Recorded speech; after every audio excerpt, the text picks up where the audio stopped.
Vision Studio.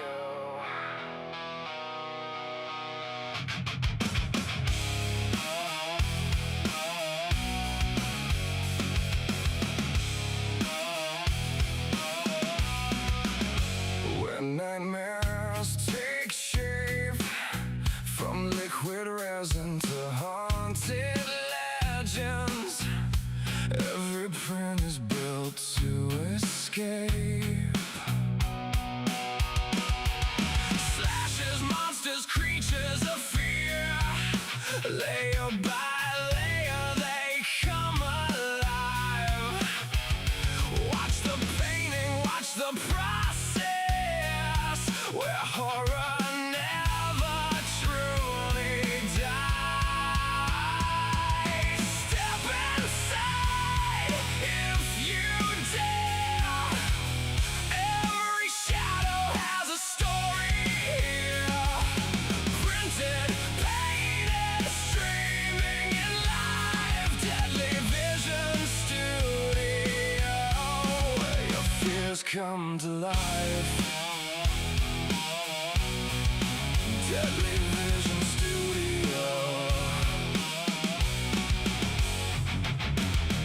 In the dark corners where secrets lie, each frame whispers tales of night and day. Fears manifest in vivid, chilling light.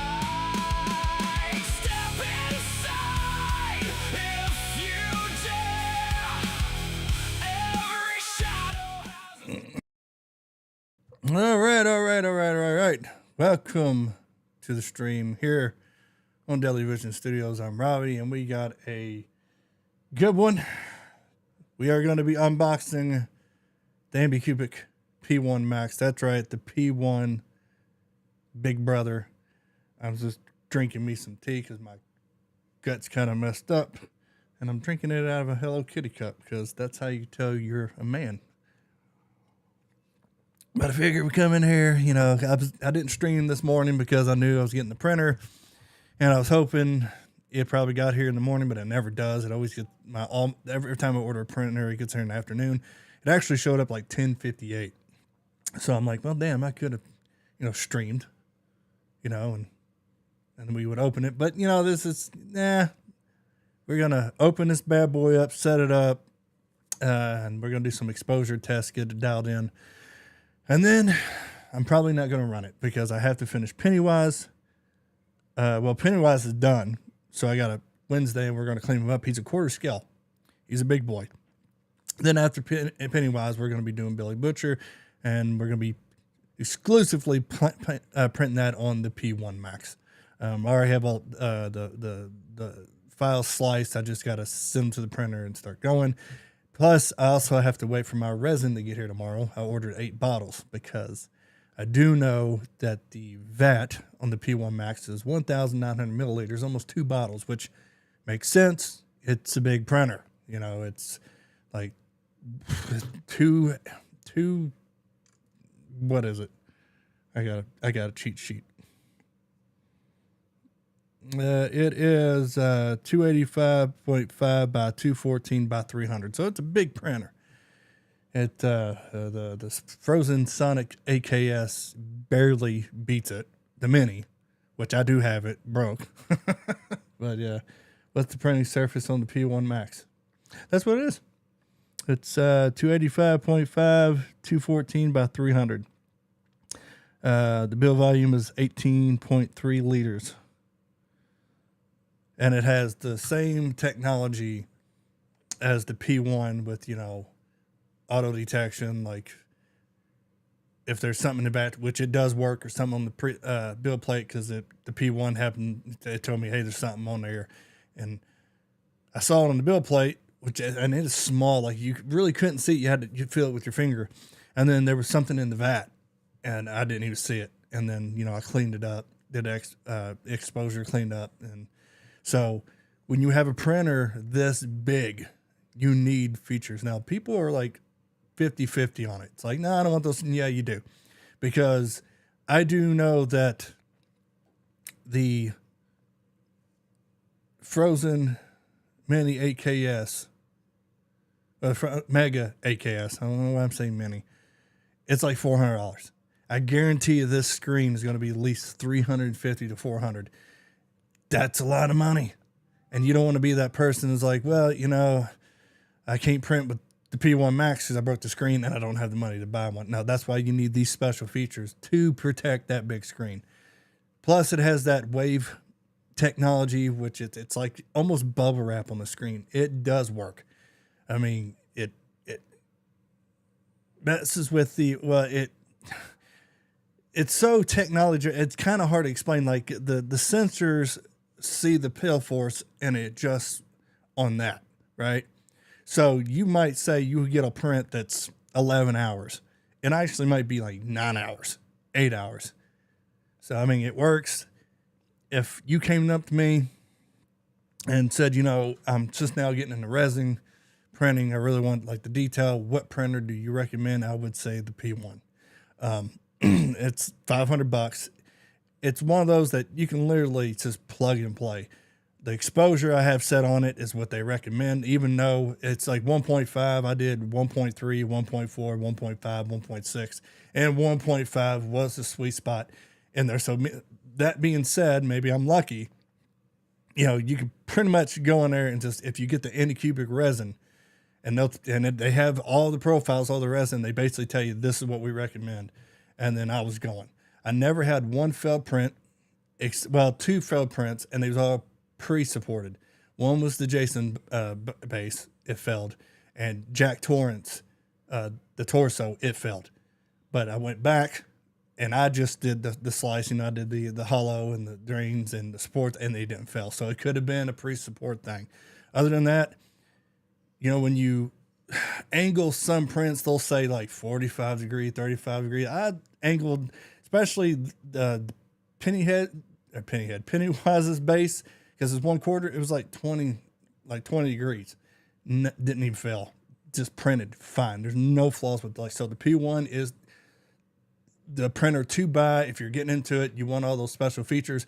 I would say, because I haven't messed with the P1 Max, so I can't say go get it, but I'm assuming it's going to be just like the P1, and if it is, and you want a bigger volume, then it's $400 more.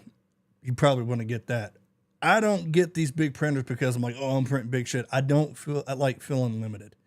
If I want to do a quarter scale, which you can do quarter scale models on the P1, you gotta, you might have two things on the build plate, but I hate feeling limited. It's like, what if I just want to almost do a 1-1? I can instead of cutting. So that's the hope for me, is why I get a big printer. I always got big printers, but I'm excited for this. We're about to get ready and open it now, and it is heavy. I think it's heavier than the frozen Mega AKS Mini. Can you speed up or slow down the print? Yeah, you can. I mean, you can. Basically, how I do it, Jerry, is what they recommend. I leave. But Anycubic, I mean, they test these prints or these printers, with their resin. So if they say this is what we recommend, and I think that's really safe. People just can go in there and just print it. You can dial it in to speed it up faster, but I wouldn't. The whole point of resin printing, you don't want to rush it. If it takes 12 hours, then it takes 12 hours because you don't want to fail. Because say what you probably got doing like a Michael Myers statue, right? And you got the head, you got the torso, you got the legs, you got the arms, pretty much the whole body.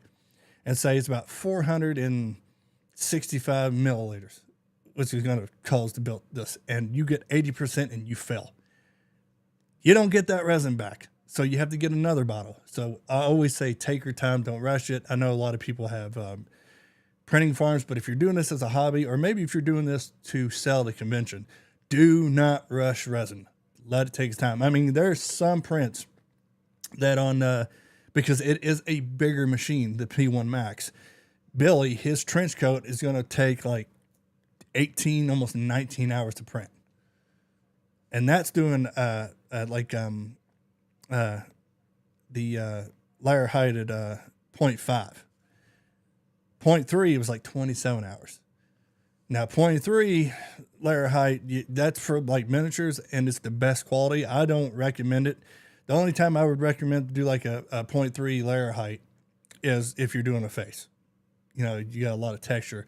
That's it. Or if they got like their arms have hair, you know, that. Other than that, do a 0.5 layer height. You're really not going to notice. You know, you're still going to get that detail. But, you know, I used to be all like, I think Joker was all 0.3 layer height, and it took longer. And also, you know, that's more of a light source that you're using, the UAV, which you can burn it out. So it's one of those, yeah, you get good detail, but if you're just looking at it like 5-10 feet away, you won't be able to notice a 0.3 layer height to a 0.5, and it saves resin. But you better, for detail, definitely don't want to rush it. Yeah, you never want to rush it, man. You just don't. I know people's like, oh, we can speed this up, and then they sit there and like, well, it failed, and I don't know why. I know why, because you rush it, you big dummy. You know, don't rush things. FDMs, like you can speed them up. You know, it's an FDM printer, but you know, it's one of those that just take its time. And basically, you know, I'm just sitting here, just going to finish this tea, then we'll get over the P1 Max. I was like a kid on Christmas. I woke up and looked at Jennifer, and I was like, eh. She goes, I don't know what that means. I was like, yes, you do. And they didn't leave it in the driveway. Every printer that I bought living here, they left in the driveway, which I'm glad I live into like a quiet kind of community, because if I lived in the city, I wouldn't have none of these printers. I'm just saying, putting that out there. Hey, Morgan. Just finishing my tea, my black tea, and then we're going to be opening the P1 Max, the big boy. Like, I can be one of those guys, like, I can, with this cheat sheet, I can tell you what everything's in it. Like, light source is the cob, plus personal, plus mask, where the hell that means. Auto leveling, 3.0. You know, it does have a heater in it, and that's a must. You know, for every resin printer now, you got to have a heater. I mean, if these companies are coming up with resin printers that don't have a heater, don't buy it, because that's just stupid. Because if you have a consistent, you know, temperature in your resin, you're really not going to have a problem. Yeah, see, and the funny thing is, it's a residue detection, which I don't understand why I don't like call it something else. You know, like, I don't know. It's just, I don't know. It's like I'm drawing a brain fart, but residue means like if you have a support in there, you know, and everything or something, that's what it means. Like, because you say residue detection, and it also knows if the resin's getting low. So, but yeah, residue. It's like, I remember I first saw that, I'm like, what the fuck does that mean, residue detection? Is there something in it? Just say something's in it. Like something's in the vat. There's an unknown object in the vat. No, resin detection. Am I in time for a 3D printer giveaway? All mine's broke. The only one's not broke is the Uniformation GK3 Ultra, which, I mean, that's broke. But that kind of screen is just a swap. You just unplug it and plug the new one back in. And I'm eventually going to buy a screen for it and use that, and use probably the P1 as my transparent resins, but I don't know yet. I always say it. I mean, there's nothing wrong with the GK3 Ultra. Like I said, I put the new build plate on it they sent me, and I was leveling it how they want it, and it broke, it cracked. So when I get a new screen, I'm just going to do it my damn way. I'm going to put papers underneath it and level it that way, because theirs is like you get 4 pieces of paper in each corner, and that, to me, that doesn't make any sense, because then this side can be tight, this side can't, and then I made sure they was all tight. You couldn't pull the paper, and it went to level, and you heard the crack. I was like, fucking really? So I just threw it in the corner. The Sonic Mega AKS, it has a cracked screen, and the screen cable that goes to the motherboard broke. and they don't want to replace it because it's like you got a broke screen. Well, if you put safety features in the fucking thing, I wouldn't have broke the screen. So because I was replacing that, I bought the screen.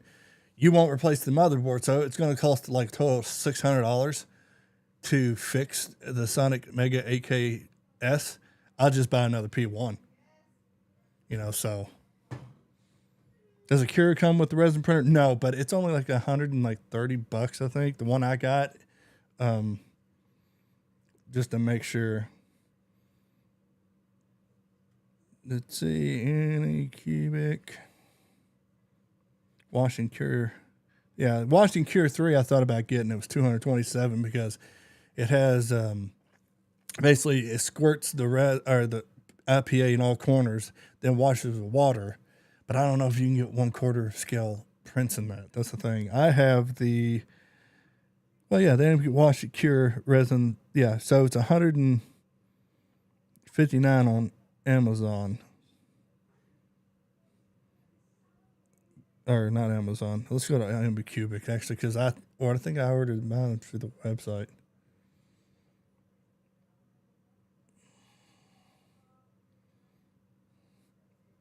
Yeah, I got the Wash and Cure Plus, and it's $159, and then you spend about $80 on the IPA. But here's what I would tell people: is I have a 3 setup cleaning system. I have 2 5-gallon buckets. The one bucket, when it comes off the printer, it's used IPA, which is alcohol. I dip the prints in there, get all the resin off of it, and then I actually put it in the wash system and wash it with that IPA, which is clean, which has been lasting me a lot longer. And then after it's done, I take it out, and then another 5-gallon bucket I have is water. And I dunk it in the water, wash it off, and let it set in air dry. Then I cure it. And my prints are clean as shit. But you have to have, use IPA. So what I would probably suggest is get 2 5-gallon buckets, buy IPA, fill the one halfway up, and then water, and then it should last you a while. Or you just put it in there until, or like in your wash system until the IP starts getting like gray murky, and then put it in the bucket, then put new IP. Like really whatever you want to do. But I know doing that in the wash system, it's been about a month and it's not even really that dirty. So some people do IPA, and then they'll do like simple green, then water, then IPA. People do these big steps. I don't do that. It's dirty IPA to get all the resin off, put in the clean IPA, put in the water, let it air dry, put in the cure, then you're done.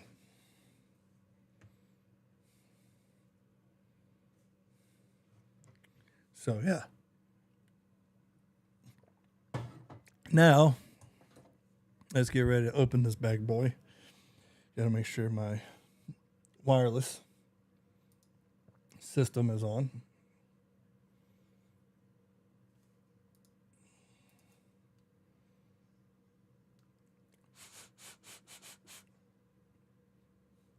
It's really weird, man.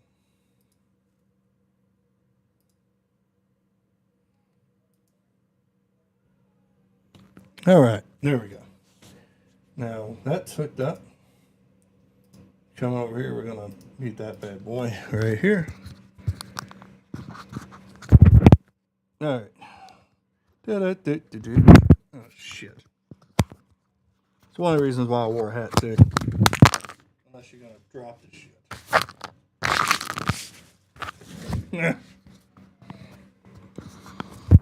All right, there we go. So, put you on there. The light is not the greatest. And then turn this monitor.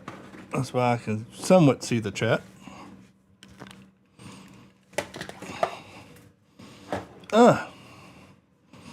Where is my scissors? Right here. Now, I don't know if I got this upside down or not. But that's where this big boy's going. I'm hoping this is the right way.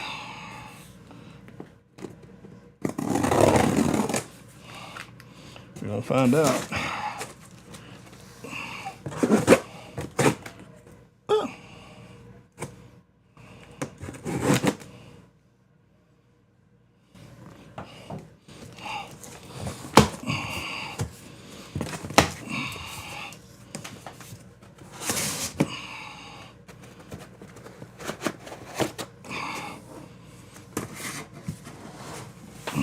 This down.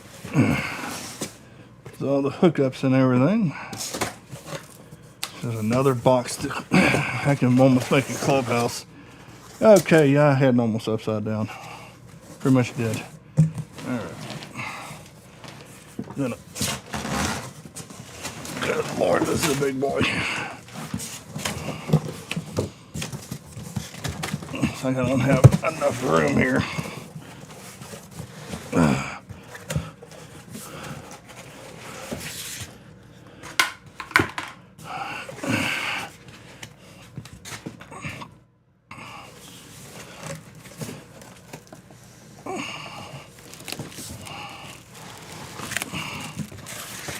The idea is to walk it out, but if this has handles, that's the one thing I like about the P1, regular P1 here. It has handles on the bottom, and this does too.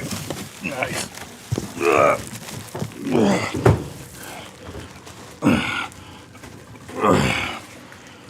Good Lord. I got my workout for the damn year. This is why I couldn't do printer reviews. I couldn't keep fucking lifting this heavy shit. I'm getting old.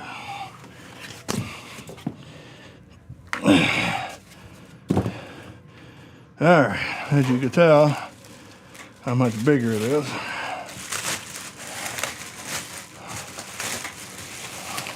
I'm debating to leave that on, or at least cut it to protect it, but I wear non-latex gloves.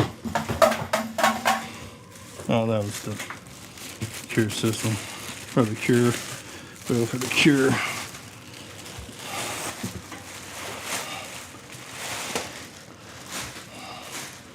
Aren't you there? Hope she ain't gonna wash clothes tonight. Yeah, I might have to cut this off now. I wanted to keep it, but like I said, I wear non-latex gloves.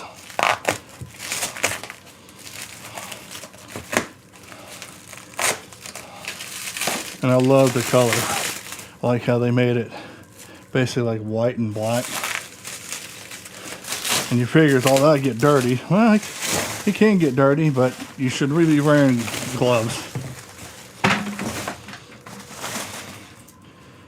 Cut my finger. Had the scissors on the wrong side, damn it. Let's see.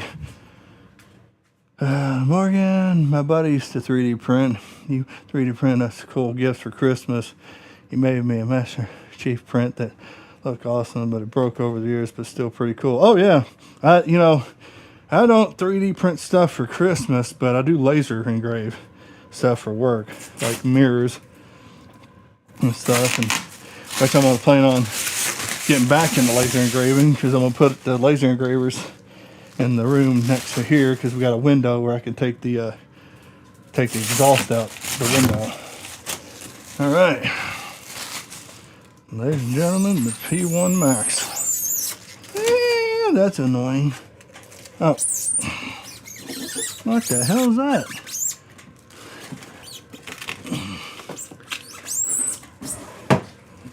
Yeah, okay, well that's cool. That must be a shipping thing.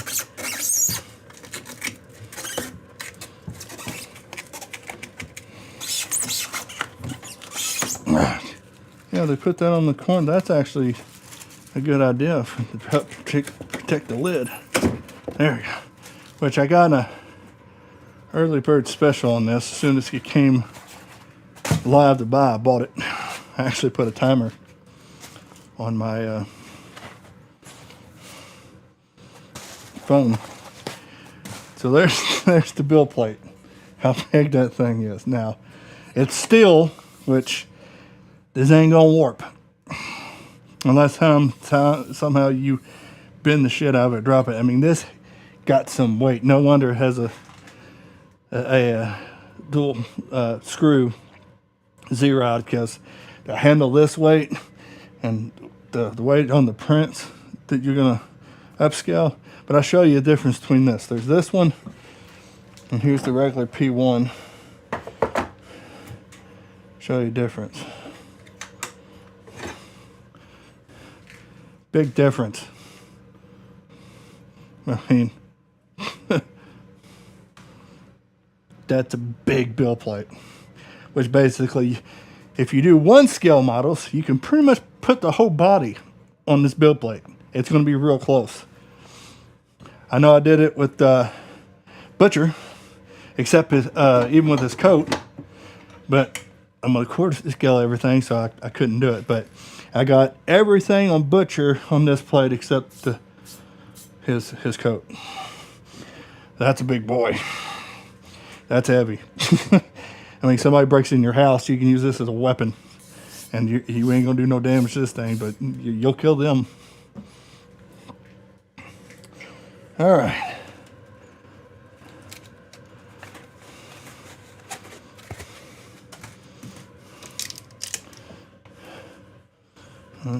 Cut this off. Let this off. I know I heard stories about Anycubic, you know, but it's one of those, I never got an Anycubic printer, so I can't say bad things about a printer unless I buy one from the company. And the reviews I heard from the P1, I'm like, yeah, I'll get it, and kind of happy. Really happy with it.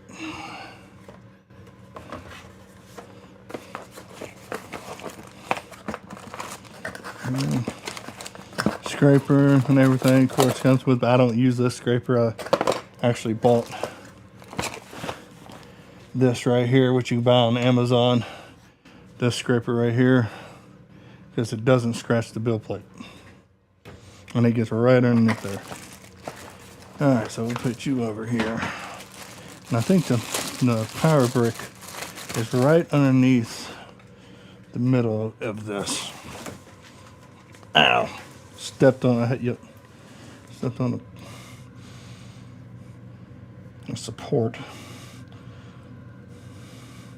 FDM support. Those son of bitches like Legos and jumping jacks. You step on an FDM print barefooted, you fucking know about it. And you're cussing. And you can only cuss yourself because nobody else is down here messing and doing this shit except me.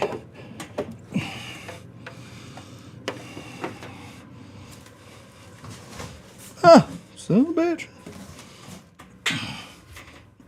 Where's my plug in? There it is.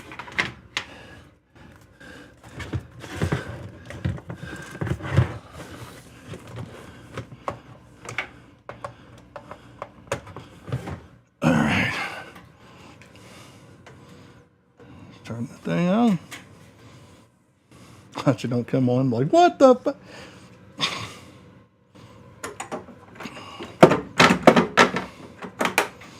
I like the little latches.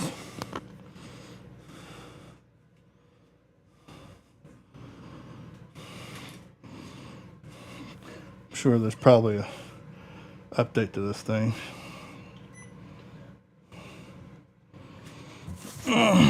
English, global.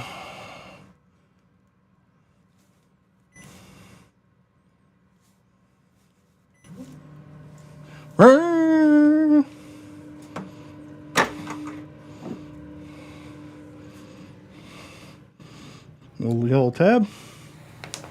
Fill this off.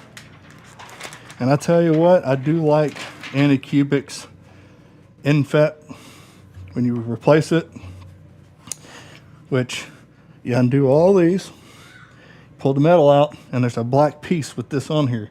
You just take that out, put another one in, because it's all together, and put the metal back and tighten it down, and you're done. Literally probably took me on the P1 7 minutes to do, because a lot of them, you take the metal out, then there's screws on the bottom, you undo that, then you throw the infap away, put the other infap, screw it, turn around, put it in here, screw it down, then cut. It's too much of a process. Now, like for the P1, 5 of those infet pieces are like $50, which is not bad. And I already bought some for this, which I didn't see them in the printer. And I wonder where they're at, because I bought them for $25 because they had a special.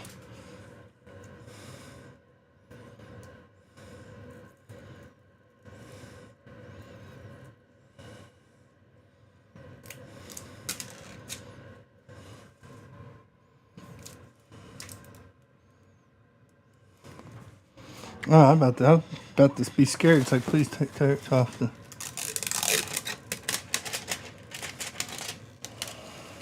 For a minute, I thought I was ripping off the protective wave piece. I was about to go. Uh-oh. All right, continue. Install platform, which I know how to do. This damn thing's heavy. Holy shit.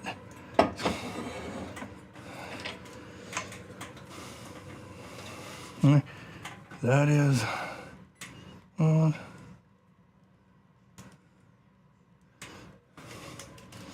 Yeah, I figure it should. I want you to make sure it's level. Boom, that's done. Pour resin.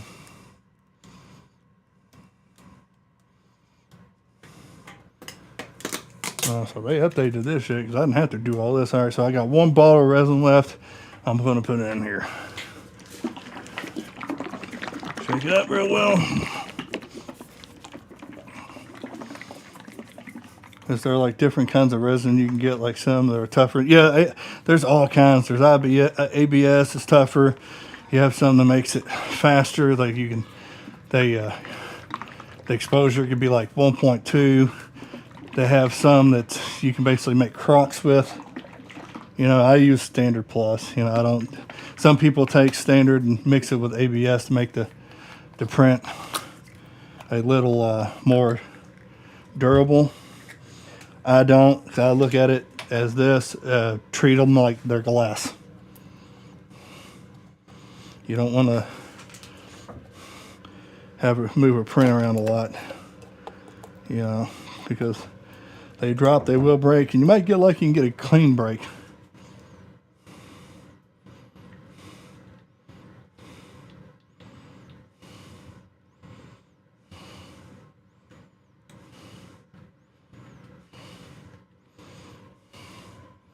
There's that.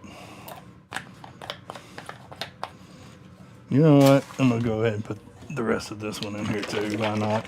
Because I'm not running the P1 until I start doing Billy.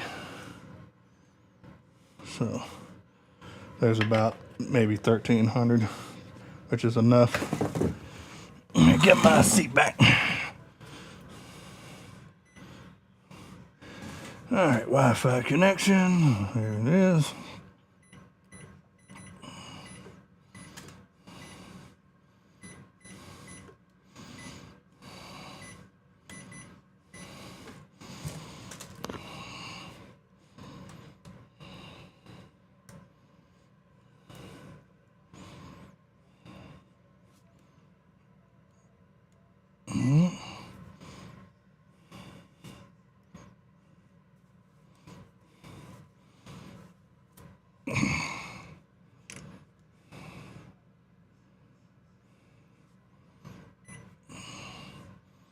All right.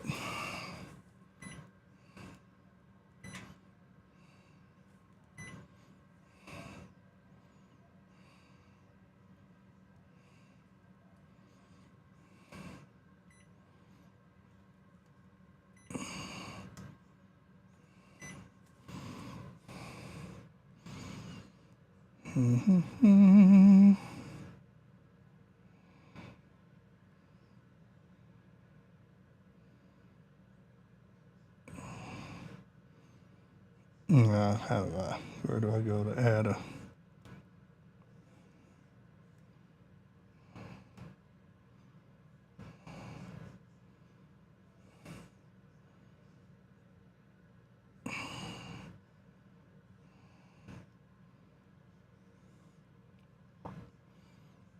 Oh, that's fine then. I'll scan.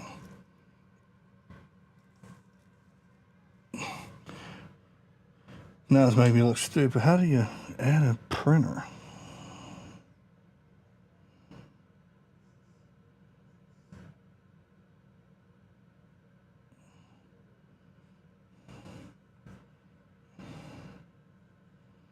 Systems, no.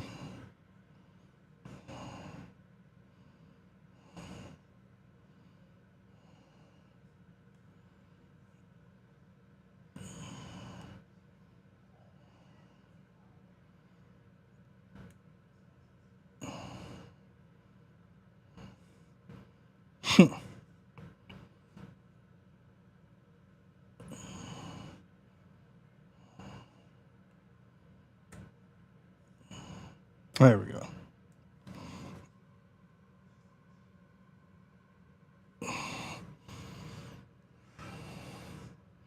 I found it.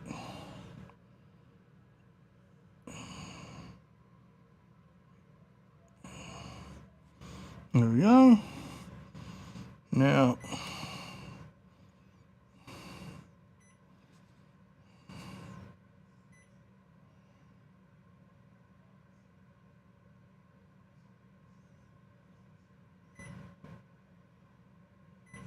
you gotta remember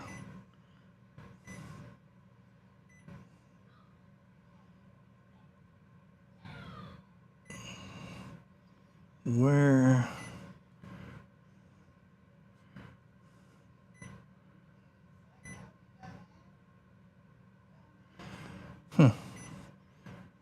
so I know I manually, or I leveled this.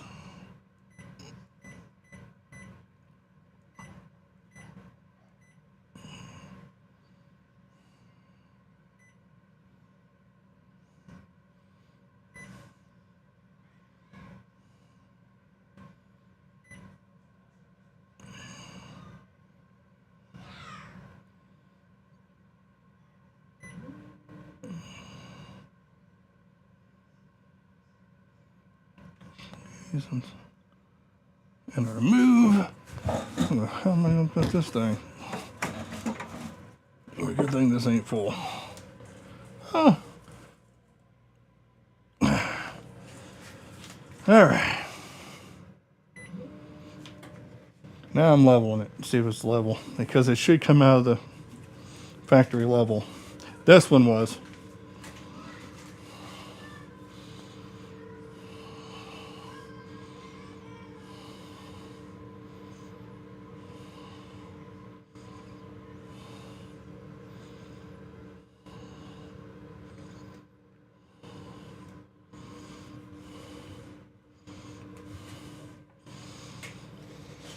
Woohoo!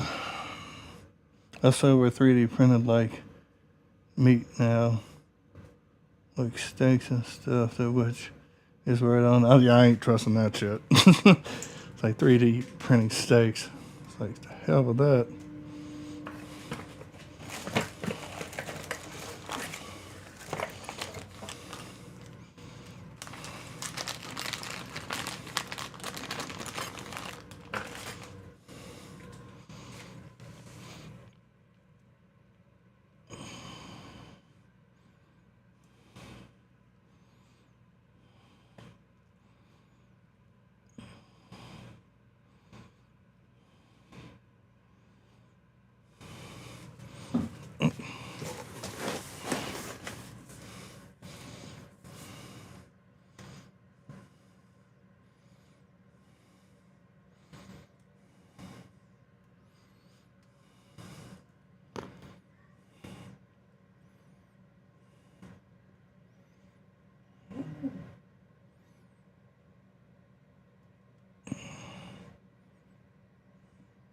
Leveling is required.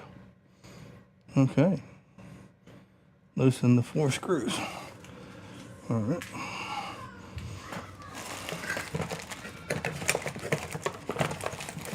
First time I actually had to do this.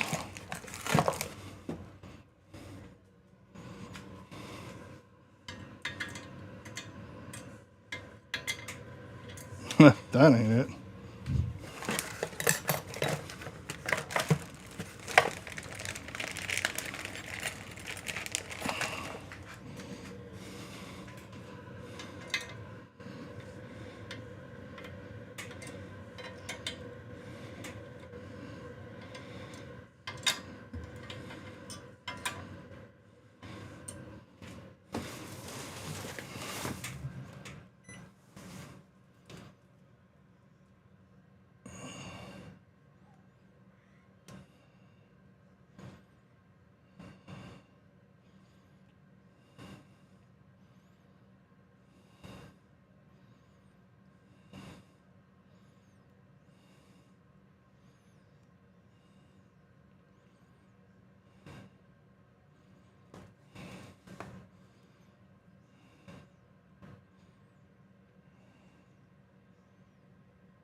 This is cool.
That is easy. I mean, it kind of tells you which direction to go and how much.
Shit.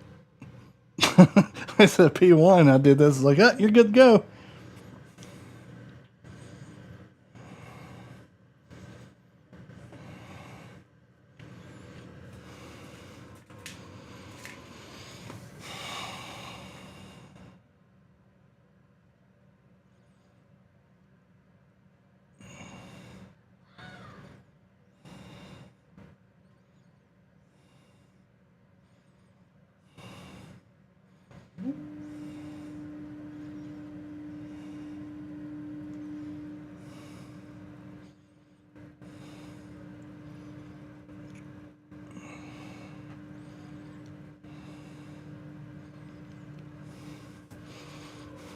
Put this over here.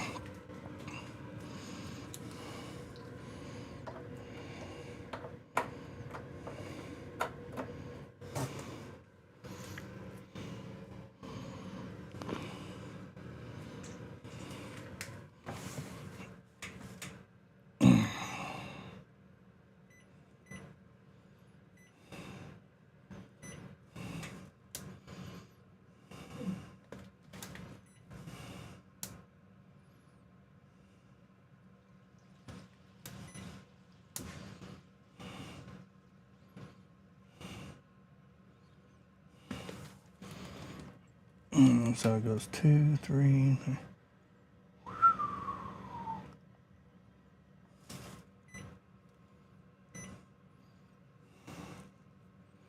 Let's do 2.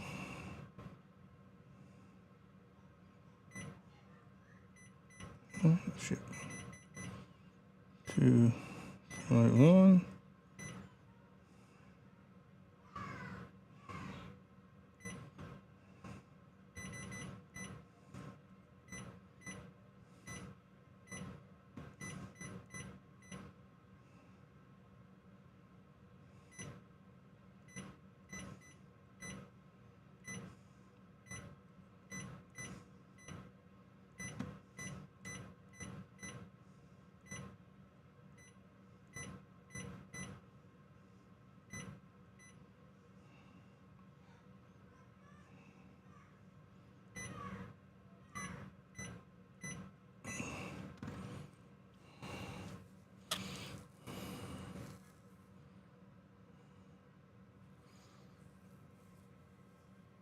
So the top's going.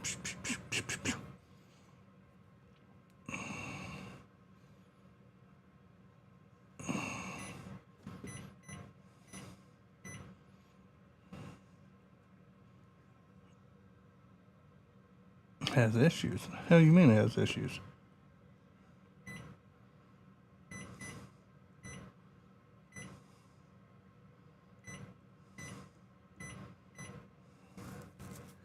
You know what the hell with you? Drip bucket. Oh, it comes with a drip bucket. Funnel test. What's the test?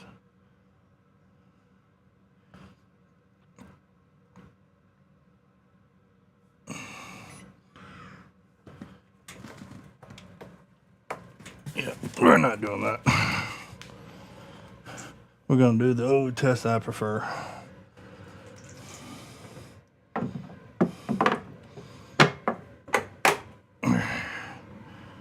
Put that down, put this up, and meet y'all at the computer.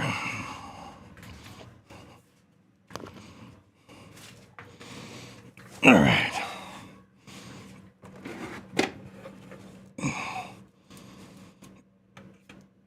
All right. The new Evil Dead is really good. I enjoyed it. I think we're gonna rent it tonight. Boom. Now we're back. Getting to the software. Yeah.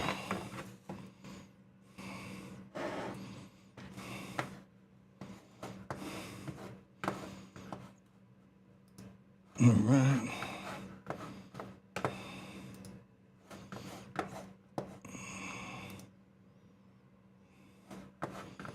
All right.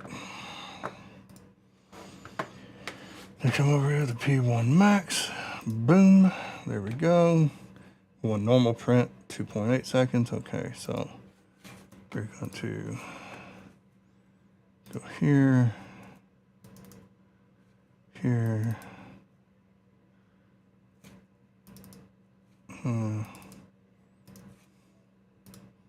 Go. All right, and then we're going to go here, and then we're going to start with 2.4.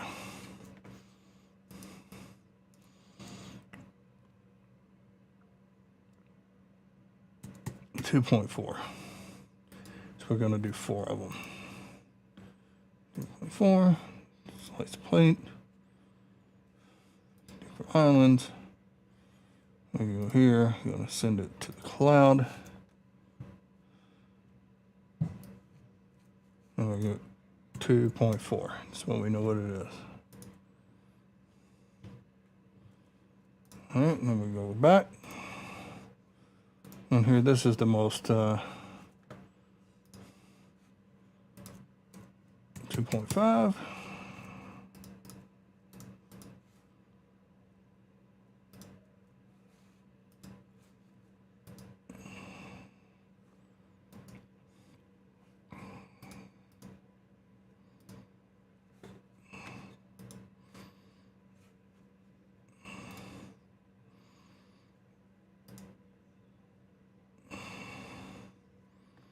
All right, 2.5, all right.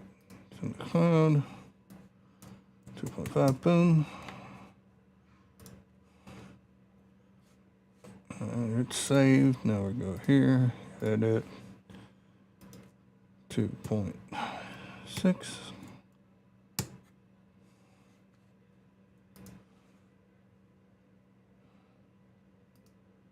Save the cloud. 2.6. Save. And it's going to be 27 minutes because it's a big printer. And then we go to here. We're going to go 0.7.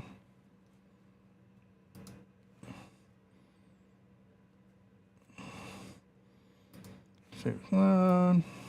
2.7. Boop. Damn it. 2.7. Bam. And then we go to the final one, 2.8. What it recommends 2.8, but you always do these tests to make sure if that's the best. And go here, 2.8.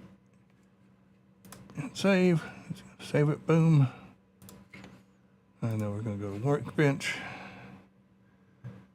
Cubic from the cloud, go down to 2.4, start printing.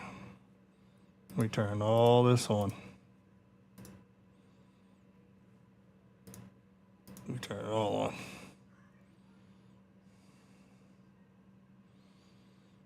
That's new. I don't think that's on the P1. And start printing. And I should be going, yep, over there. It's reading.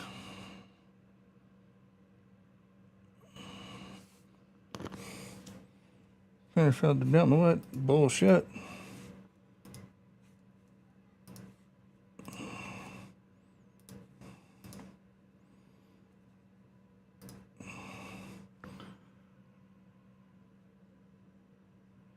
There it goes. Sometimes it's weird, man. It's like sometimes it failed, then you have to try it again. And my internet's good enough, so I don't know what the hell it's talking about.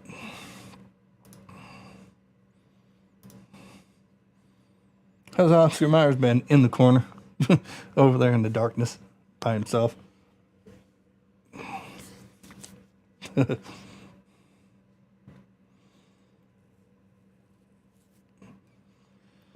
I mean, it sucks because you have this big plate and then you're doing a little piece in 27 minutes, but I could probably just put like 2.8 and go with it, but I usually do, some people do 5 tests, I do 4.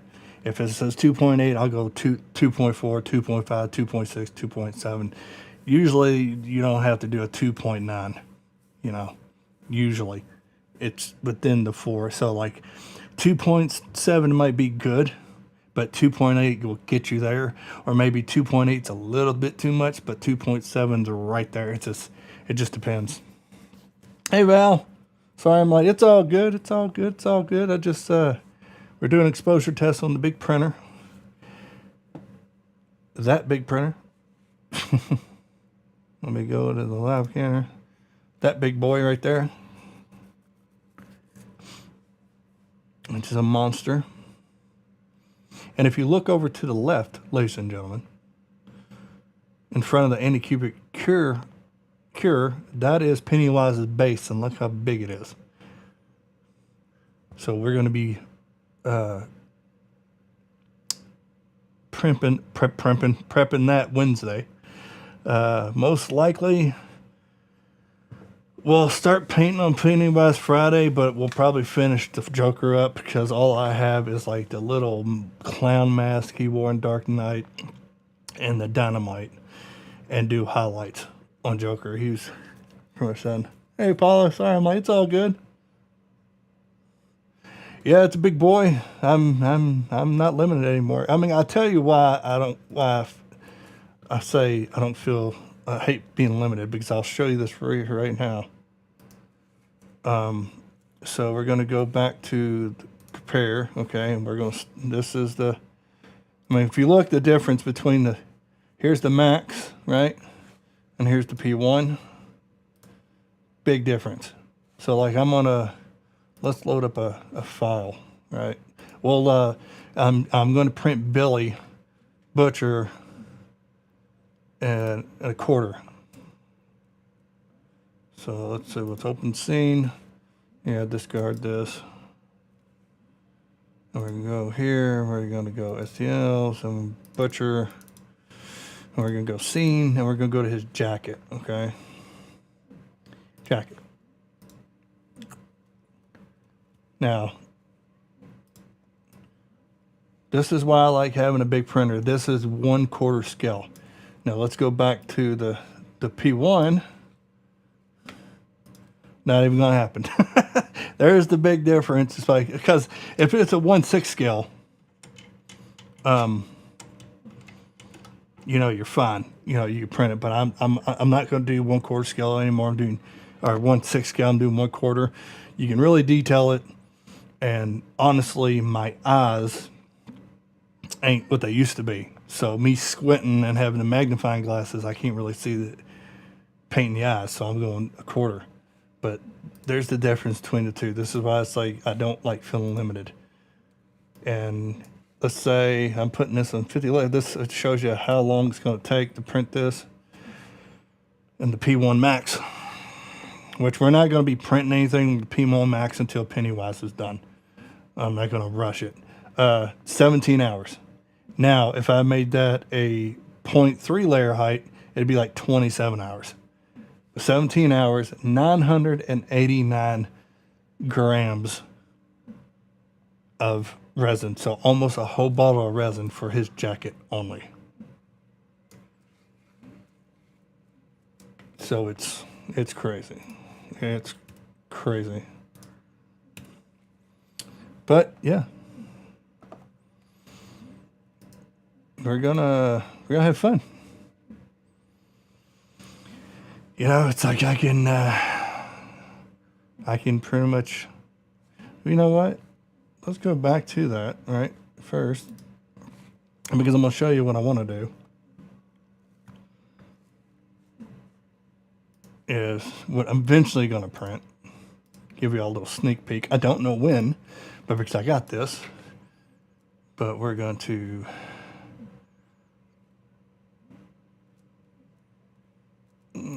Yeah.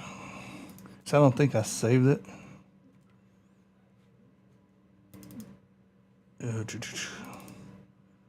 Yeah, okay, so it's all, okay.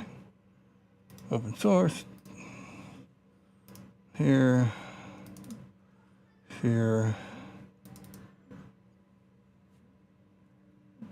What? Well, shit. Okay. I'll do this. I guess I'll throw it in the trash.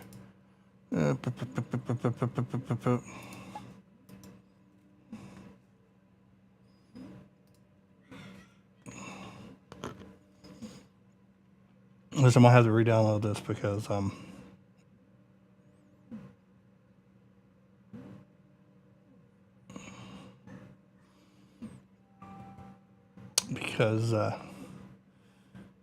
I gotta make the file bigger.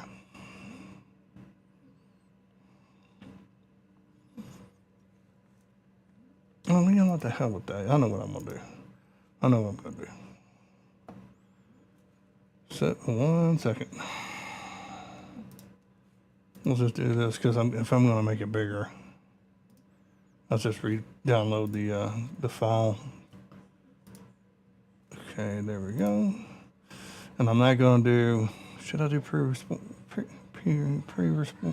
Support is just good.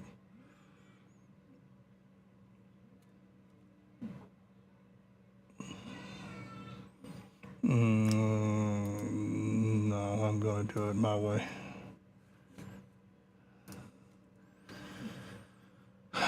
So, how was everybody's weekend? I watched all the John Wick movies Sunday. It's like when I watched the first one, I gotta watch all of them. And that resin's code. And that's another thing with a bigger printer. You know, it's going to take a long time for the resin to get warm. It's not even halfway yet.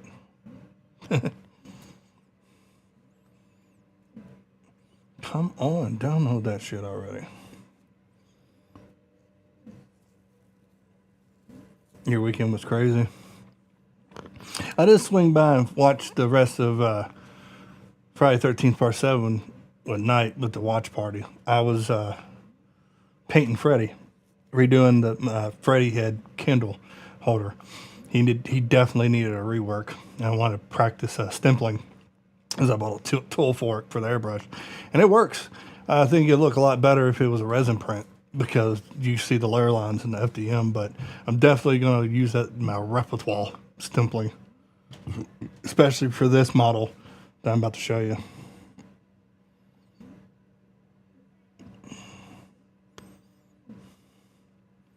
Yeah, and he basically announced it at Halloween Fest 5, so there's going to be a cool little, well, Val knows, the prize if he does do Halloween 5. Halloween Fest 5. Yeah. Val knows the grand prize. It's going to be dope.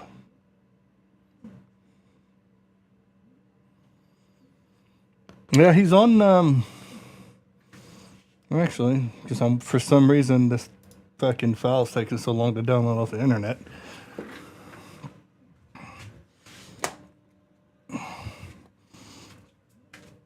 Here he is. Remember when he just used to be a beige color? He was my first print. First print ever. FDM. Yeah, it was Freddy. It was his head. That's why you don't have no teeth. Because I didn't know the settings on the supports, but couldn't throw him. And I found I actually put the reflection dots in the eyes. And I'm telling you all right now, it does make it more lifelike. So I'm going to start putting the dots in the eyes. For my reason I never did, because like these things are evil and there shouldn't be no light in their eyes. But I'm like, yeah, he looks a lot better with the reflection of in his eyes.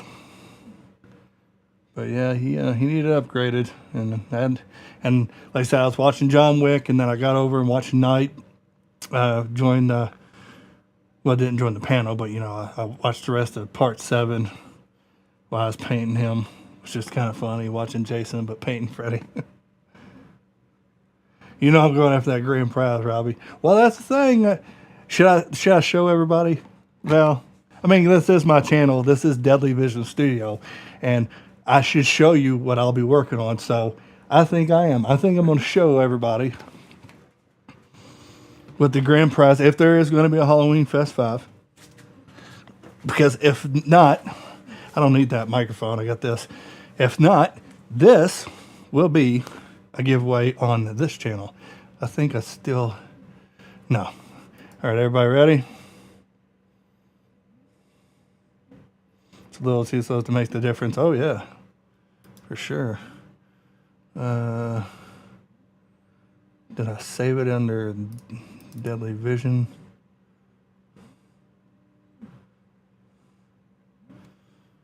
Okay, it wasn't there. Where the hell is it at? Oh. All right, here we go. Here's a sneak peek. If there's going to be a Halloween Fest 5, that's why you can start getting your super chats early. Which it says Halloween Fest 4, but it's supposed to be Halloween Fest 5. A wall mount. Nobody has this. I had this, and I'm going to show you how I did it. Was ChatGPT or Google Gemini. I said I wanted a 3D render of Michael Myers wall mount with a plaque and a bottom plaque with nothing written on it. Then I took it to a 3D printing designing deal, like website, and it designed the 3D model. So we'll say Michael Myers, and underneath it we'll say Halloween Fest 5. But that's going to be the grand prize if he has it. If he doesn't have Halloween Fest 5, this is going to be a giveaway on the channel on Halloween. So either way, somebody's getting this. Either his channel, my channel. There's a lot of cool ones. I'll show you a little bit more sneak peeks of things I'm going to work on because Halloween's coming. I don't know if we're going to have enough time. But, that's going to be, as soon as he tells me he's going to do it, I'll start printing it and start painting it. That's why it's done. But he hasn't said anything yet. So I'll show you other stuff that I have that nobody has. Let's go to STL.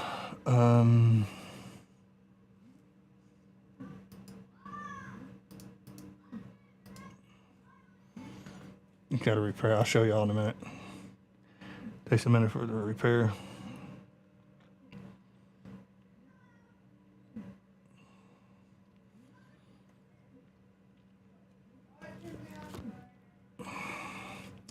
Okay, so now we go here and go to scale.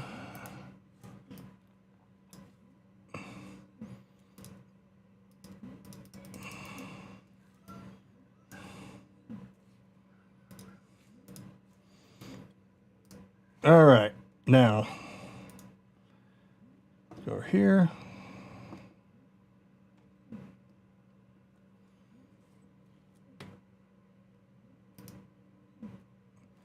All right, y'all ready?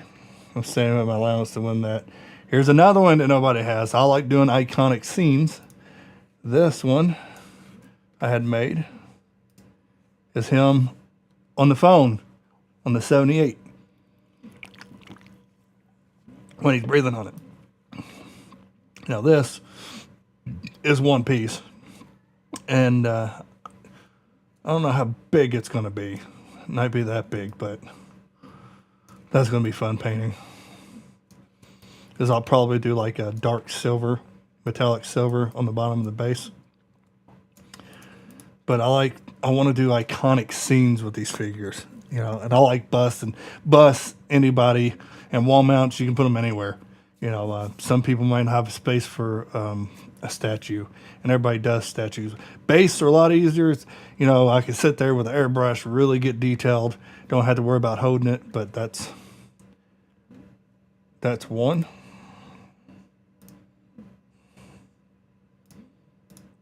Why is that popping up? All right, so we'll go back to here. I'll make him disappear. I'll show you another one.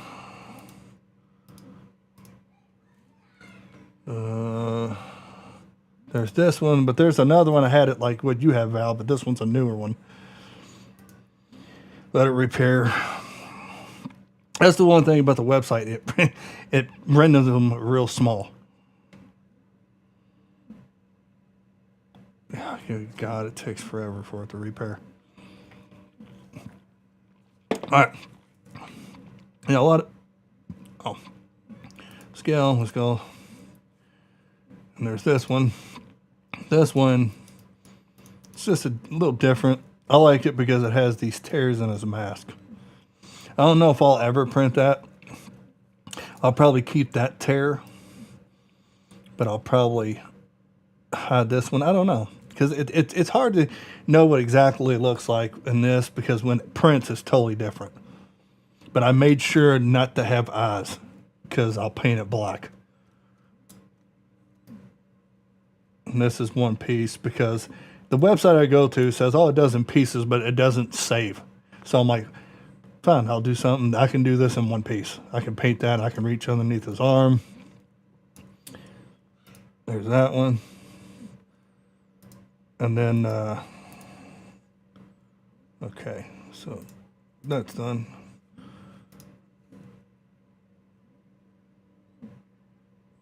Yeah, it's like a stone.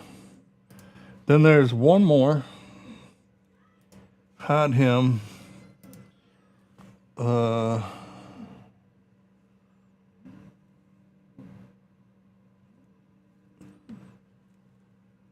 shit. Make sure it's not in the... See, there's the Michael Myers wall mount. Okay.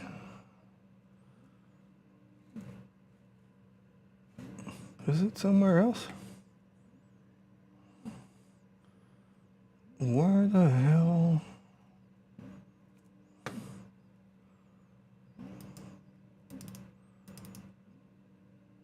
Okay.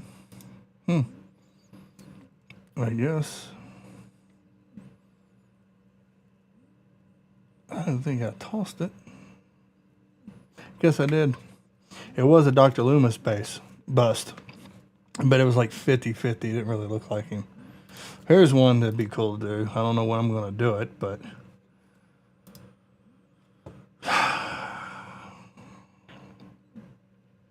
Because I just did the Joker. Like I said, I got a lot.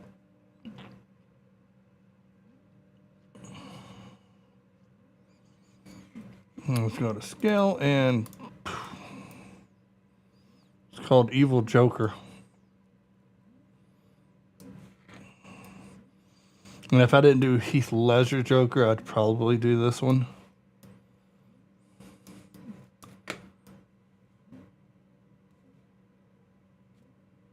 Sure is cool.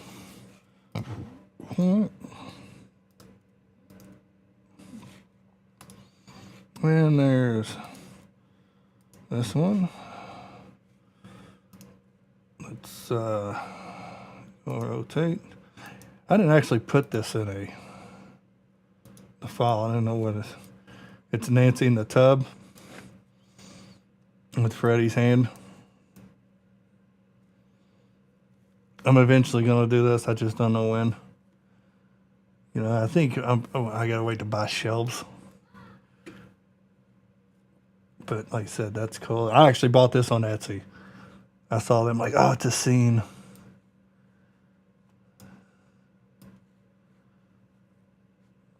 So yeah, it's cool. All right. There we go here, the detail. Turn on the light. And there it is. There's the printer. And it's saying 30 minutes. 30 minutes for a little ass test. Ain't that about a bitch? This is the boring part about really printing. Is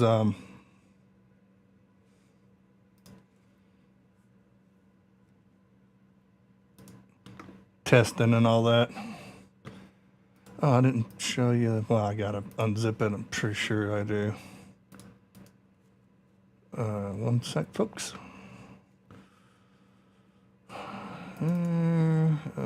Newest video.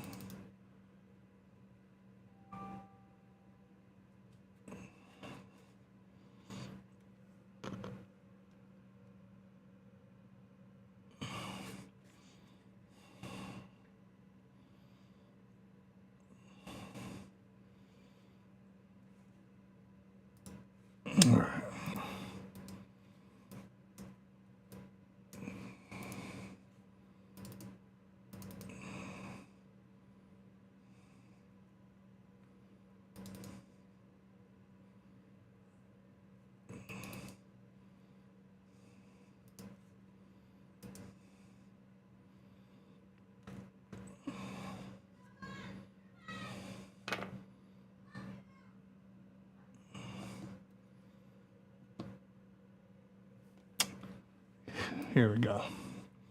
Eventually gonna do Aussie. His bust. I'll go here and then go to scale. Bump it 150. Yeah, baby.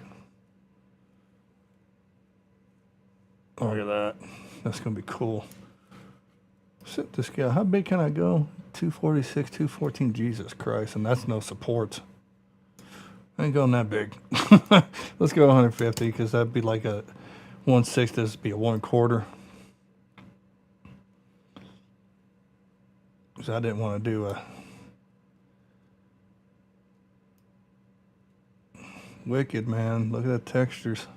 See, this is like I said, the stimpling that I was practicing on. This is what I'd do on Aussie.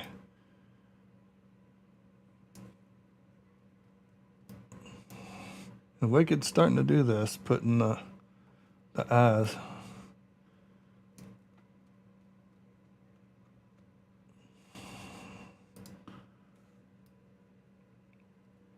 Like I said, I'm eventually going to do him. I just don't know when.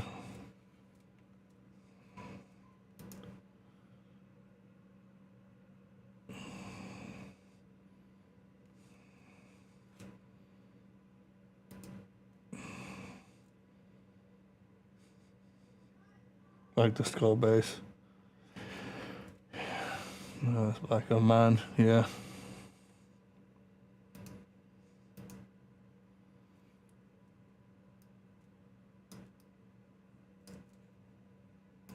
Yeah, it's like Wicked, man. They're the 3D printing people. You know, they're like the best of the best, and the Wicked, and they got the same company as Berserker, which Wicked does basically Marvel and movies.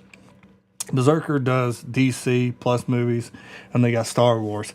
I've been begging them and begging them and begging them to do a Patreon with horror characters, because the only time they do horror characters is October. I'm like, man, y'all get more business, you make more money, you have no idea how big the horror community is. If you get detailed like that in the horror genre, it'd be nuts. Think about these conventions. Shit. And they say, well, one day maybe. I'm like, you fucking need to step it up, dude, because. And we got Jules, you know. He's the only, you know, horror guy, you know, designer that comes out with prints, you know. Well, there's Joker right there.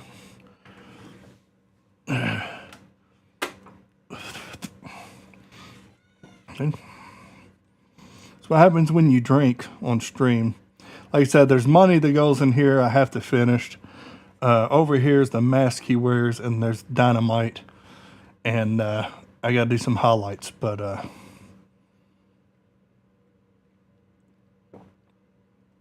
he's pretty much done. And that's what I was telling Jennifer. It's like, you're already done with it? It's like, well, when it's basically one color, like purple, purple, purple, lighter purple, gray, and green, it's not going to take that long to do it. And they kind of messed up Zen Studios, which I like it, because in the movie, he doesn't wear a gray shirt. He wears the jacket, the green vest, and the purple shirt. That's it. I don't know where this gray shirt came out. But yeah, it's like, this is going to be the last 1/6 scale I'm going to do. And I got to put highlights on him and on his hair, and then he's done. So like I said, Friday, he won't take that long to finish. Like I said, we'll start on Pennywise. And I'm planning on what I'm doing with the quarter scale is we're going to print, like, I'm going to paint him on a Friday and also paint him on a Monday, also paint him on a Wednesday. I'm actually going to take almost a week to paint him. That's how big is more detail. And I'm going to take those streams and I'm going to put in a playlist. So Pennywise is going to have a playlist. Then Billy Butcher is going to have a playlist. And the next statue I do, which I don't know who I'm going to do after that, you know, depends on what Zen Studio comes up with. You know, that's going to have a playlist. Because I thought about doing videos, but like I always said, you don't really learn a lot in videos. And usually like 10 to 15 minutes and you can't learn anything.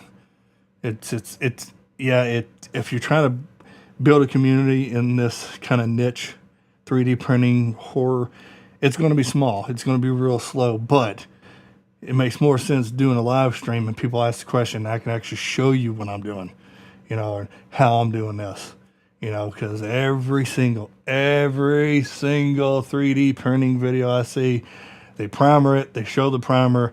When they paint it, they show the paint and they paint it, and that's about it. It's like, I don't really see how it's educational. Instead of like, that's if you have the same model and that's the paint you have, or that's the paint you can use, okay, but you're not really explaining that much.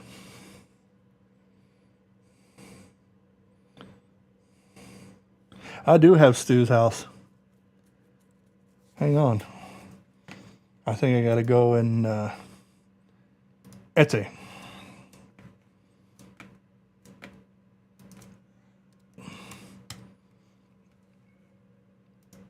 Because I gotta do, because I wanted to print it for Steven, but my printer was just too small, and I'm like, that ain't working.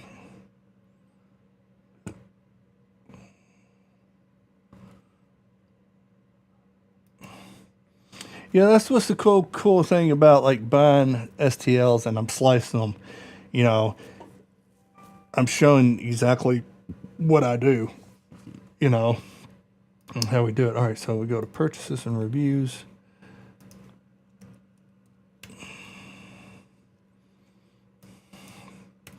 I don't think I think I got this on Colts 3D. I think that's where I got it. I'm pretty sure that's where I got it. Okay, so we go to here, downloads.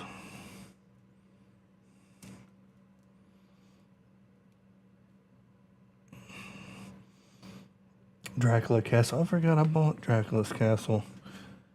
And I realized how many pieces it was. Like, oh shit. Jason, American Werewolf in London bust. Their Doom mask.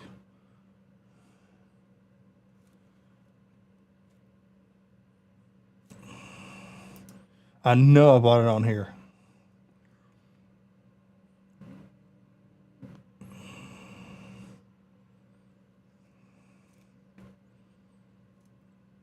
Maybe on Elm Street House, Dewey, Oh boy.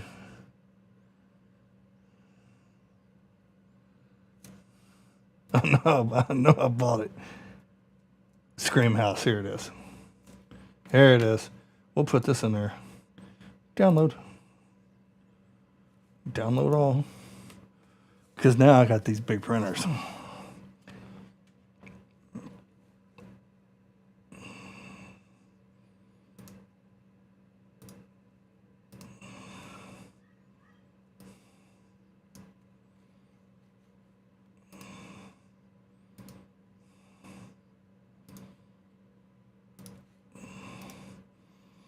Mm-hmm.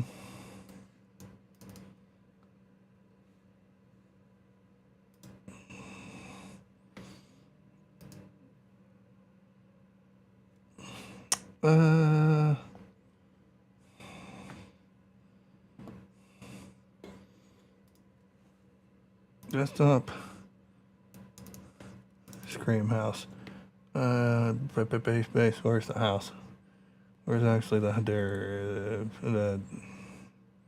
Scream House? Here we go. That's all to it, but of course I knew it was gonna. Don't show me this message again. Just.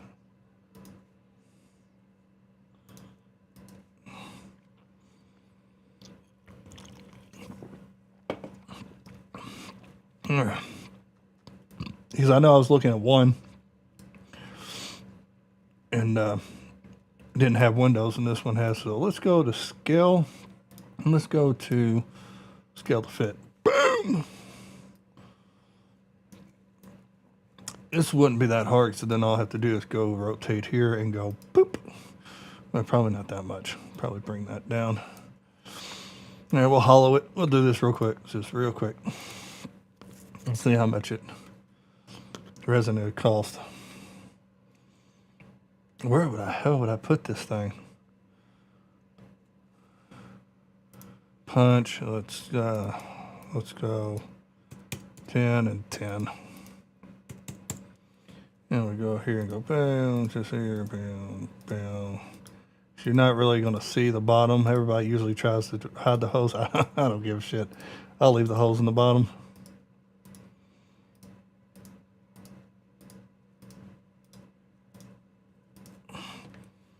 All right, and then because how big it is, I'd probably go medium supports.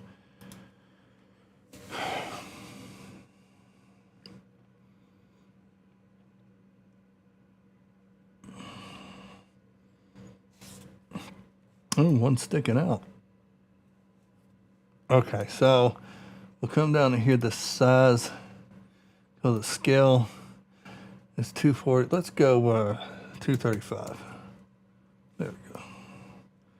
Okay, that's still sticking. So let's go 230. Okay.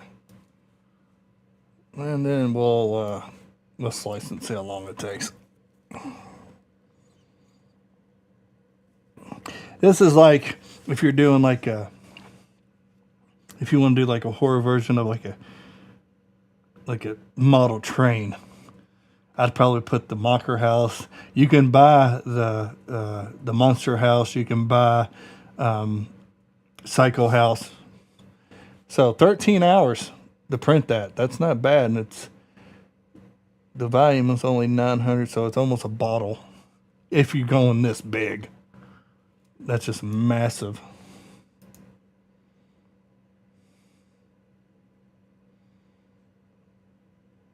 I need that to go with the Freddy house. Yeah, because I'll pay for it. Yeah, because it's one of those. If I'd do it, I wouldn't do it this big. You know, I'd probably go to scale here. Just like this. I'd probably go. Let's see what 165 looks like. You know, something like that. Probably that kind of scale, or maybe just one. Actually, like 150. You know, something like that. Because you got to understand all this other shit. Like, you get this base with it too. So, right? So, repair. So, this base comes with it. So, what it does is you take this over here. This goes on here. This is where this sits. This let's go to move. Just eyeballing it here. Right? This will sit here, which doesn't have a peg on it. So you would have to get very close like that. And right, so you take this, I go to scale, and I got to scale this the same. So this is 150, and then we go down the base here, make this 150, right? And then we take the house, take the supports, let's remove the supports. Then we go over here, and we go to the rotate, and we try to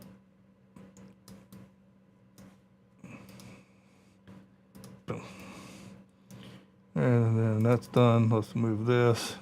Because I really don't, I have to look at the picture. I don't know. I'm guessing that rotate, because it looks like this is where the house might sit. This where the house might sit. I really don't know. Because here's the front of the house. Right here. So let's go to move, and we'll go here. So we have to put that probably right here. You know, somewhere right here. This goes down right here. Because you would have to glue all this. Like I said, I have to look at the picture. And then you have to add all this shit. So, yeah. All right, and here's the porch. There's that. There's the fountain. There's the garage.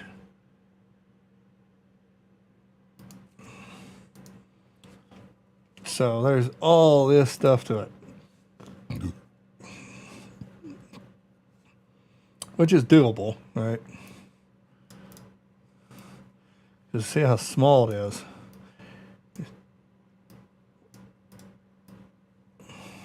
There's the porch. There's the... You know what? This will probably be a lot easier if I do it like this. Hang on real quick. Let's see if this works. You know, this is a lot of times what I do if I want just to print the whole body. So I'm gonna go here and we go to import STL file, and it destined, and it should be, where is that at? All right, so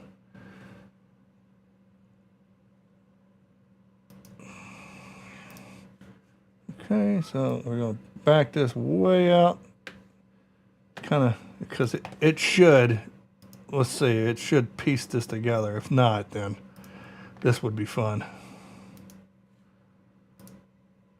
There, yeah, it's going to. So it shows you. All right, now we're going to go to the bush.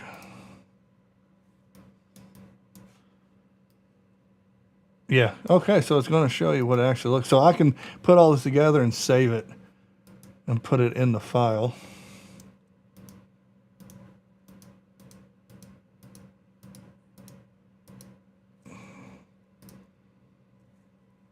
And here we go. Guess what it'll look like. So, let's go to file here. We're going to just export it all one piece, which is like, ugh.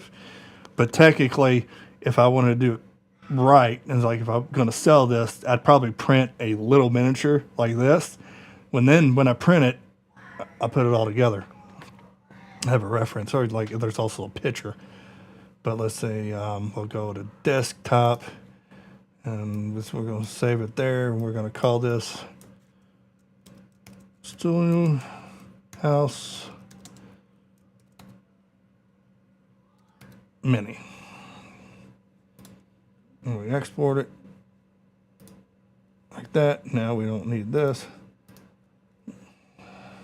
Don't save. I don't need it saved. And then we go here. Open up our 3D rendering software again. And then we're going to go over here. And we go desktop, and it should be right there. So, I mean, this is going to be a good size, you know, because it's going like halfway. I mean, I can print I can paint all this at one go. I really can. I should be able to. I should be able to get to every little piece. That's why you want to separate if you can't get to parts of the model, but I'm pretty sure I can. If I can get to that window, I mean that window will be kind of hectic to get. You know, so and because it's a square shaped, let's see. Let's go to scale, and we're just going to scale to fit. I know that the sports is not going to fit that. So let's go to 130%. All right. And then let's go to rotate, and then 45-degree angle. But I'm not. I'm actually going to bring that down some. And then we're just going to throw some, we're going to hollow it. I'm not going to put any holes in it, but just hollow it and put supports on it and see how much we're looking like. 'Cause like I said, I can paint that all in one go. It'd be cool if I do it in clear resin because it can get those windows clear. And I could put a light. So if I put it a clear resin, I can go under here and go to punch, and this I say we'll put one there, there, there, and then one there, there, there, and let's go like, let's go do something crazy. We're gonna do 30. Oh, so it goes to 10. Let's go to 15. No, just 10. Okay. Because you could technically put a light under here, or cut out a light, and have a light source, and all where the windows is because it's clear. But I would have to put tape or latex, masking latex over the windows, paint all of it, then take it off, which it wouldn't be that hard. All right, now we're doing the supports.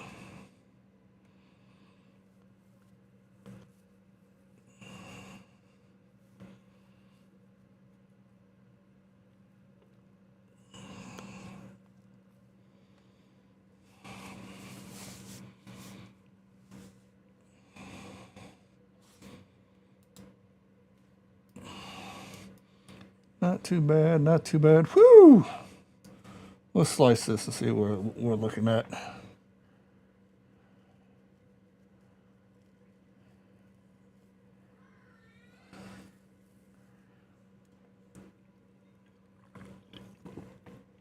Nine hours. That's not bad. A bottle of resin. The resin weight is 1,000 grams, which is heavy, but you know it's a big printer. Look, resin price. That top corner. I don't know if y'all see that. Y'all can't probably see it, can you? It says $198. Let's see if I can.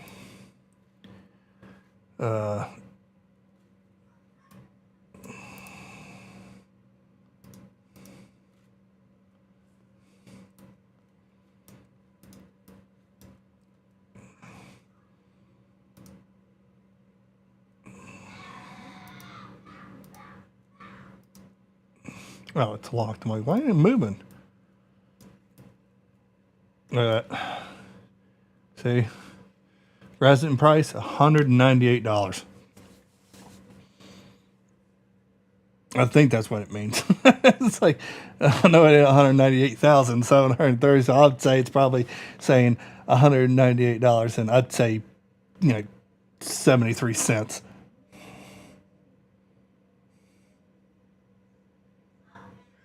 He should have been the one to burn the house down. Yeah. Yeah, it's like the way to burn the house down, it kind of shows that it's like, oh yeah, we're not gonna have him come back. That's how I took it.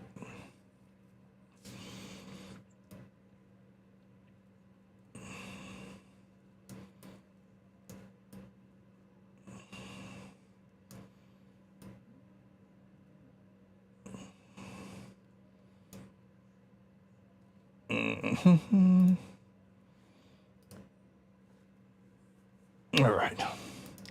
Now let's move this back where it was. Yeah, so that's not bad, 9 hours. How much in just this size, and that's all of it. So you're looking at about, to do all of it, about a bottle.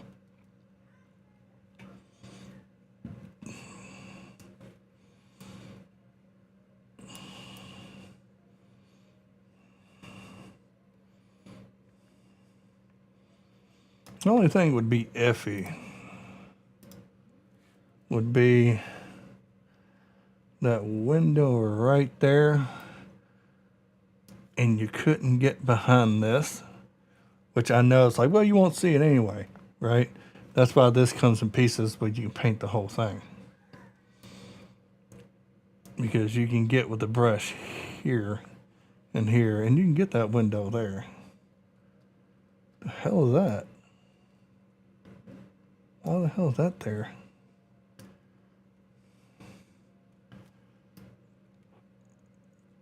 You know, I think that's the only thing that's hard to get to, because everything else will be easy. So, like I said, you can paint this all in one go.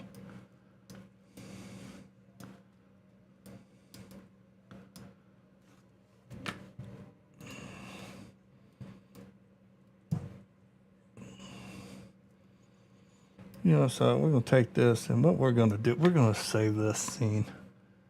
I might just do this. Because if it can fit on this build plate, then it can fit on a shelf. So let's save the scene as, and we're going to call it Stew House with hole.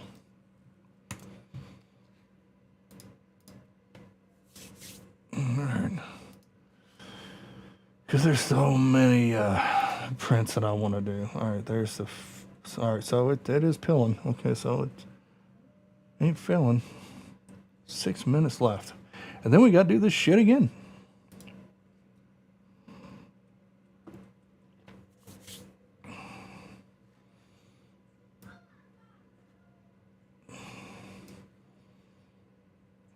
Yeah, I don't know what they're going to go the direction of the new Scream now. I mean, I'm not even excited over it because they had so much potential in this one and they just let it slip through their hands. And I don't want it to be one of those that, oh, you know, we were wrong. Let's bring Stu back now. No, you already had your chance. I'll wait till streaming because now Nev ain't coming back again. Apparently, she unfollowed everybody. Anything with Scream, she unfollowed. So I'm like, what? Her deal again? Like, why she being a baby? But I'm almost over her shit anyway. So who knows? I think horror is going to have a drastic turn here soon. I think eventually these studios are just not going to do sequels anymore. They'll just remake it and just remake the sequels. I just happen to have a shelf to put it on too. Yeah, I'll probably print it. Well, I probably will. And I'll send it to you. I don't know when, because I know I'm doing Billy. Maybe after Billy, we'll do it on a stream. Make it a Stu dedicated stream. Because like I said, I could paint all of it in one go. There's no hard places to get to, really.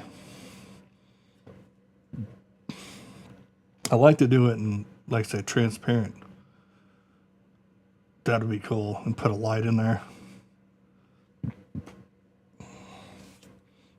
I mean, because, when we talk about horror and you're talking about, this whole nightmare, now it's Paramount, but now Warner Brothers wants to do it because of New Line Cinema. Is there going to be 2 of them?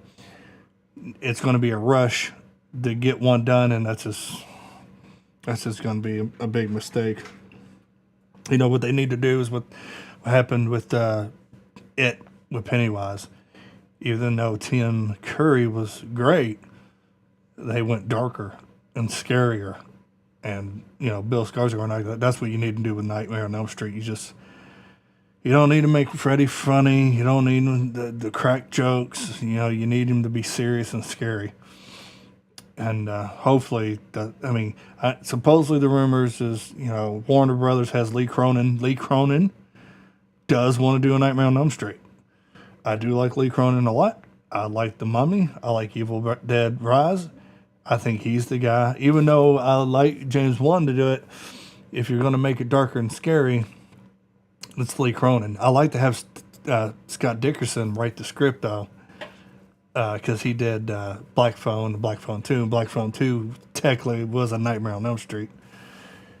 They have to do it right, man. If they screw up, you know, we waited 16 years, and I'll walk out of that theater, I'll just be done with, you know, with the franchises. I'm like, they don't know what they're doing.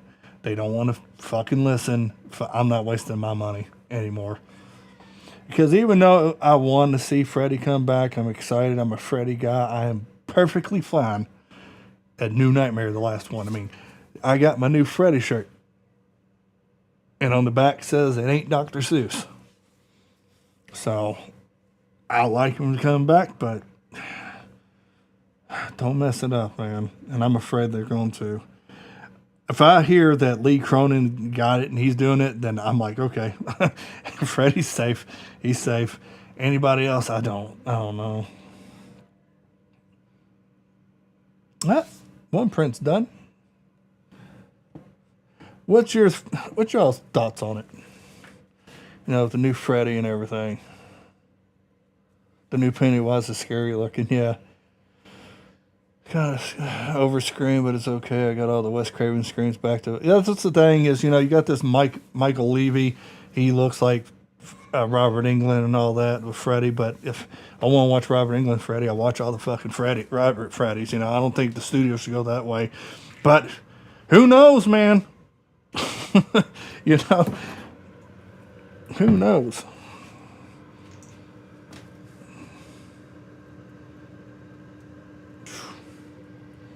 It's going to be heavy as shit.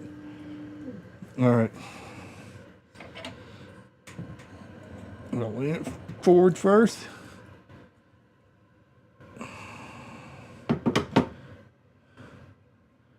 Okay, it did print.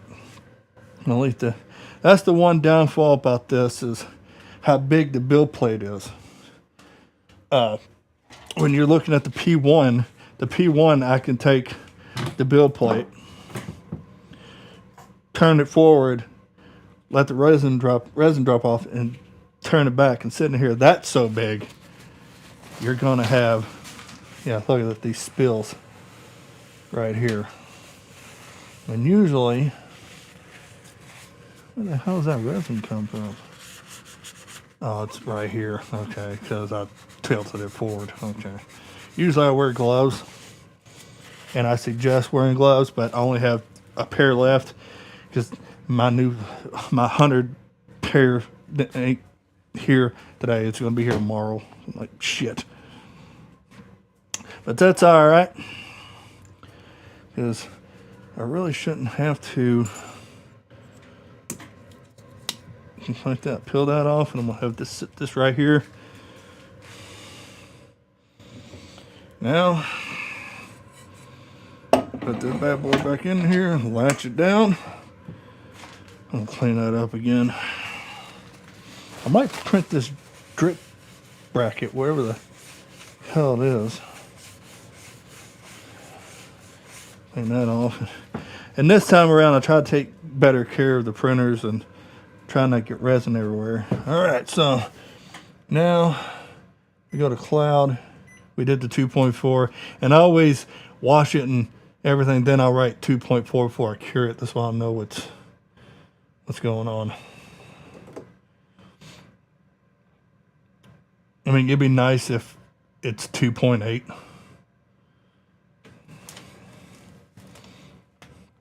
Come on, refresh. Shit. All right, so we did the 2.4. Now 2.5. 15 minutes. That's a lot better than fucking 30. All right, so put this over here. This is the water. Like I said, what I do is move this. I got so much shit in the way. That's why I'm glad I got this now. I can take care of where I'm going to put all this.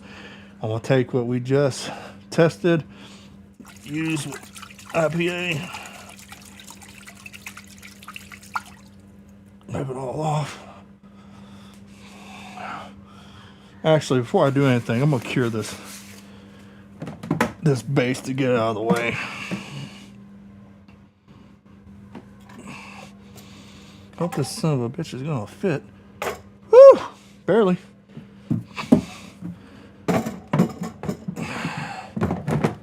Alright, going to cure. 3 minutes. Boom. And then we'll switch that away. We'll put the IPA there. We'll clean it. Then we'll set it down here. Dry the back off and write 2.4. Put it here. And we'll have line all five, 4 of them. Then we'll cure them all at once. And then I can look which one's the best. Which, not looking at curing, this don't look bad for 2.4. They're touching. I can see the holes. This is going to be interesting. Shut that down.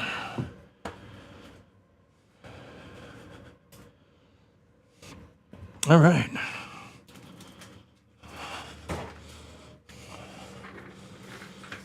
Crystal Lake series coming up pretty soon. Yeah, you know, I just hope they don't rely on it to be like a success, and that's why, you know, we get a Friday 13th movie. I mean, we should get a Friday 13th movie anyway.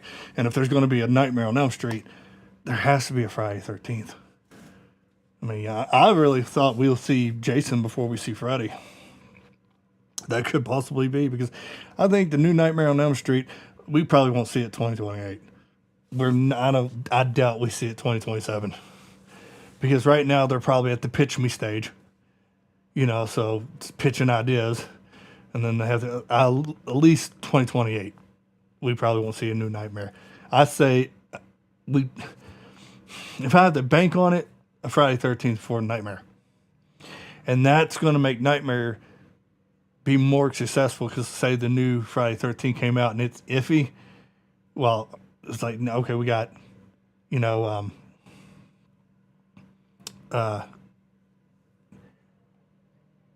Michael. We got Freddy coming, right?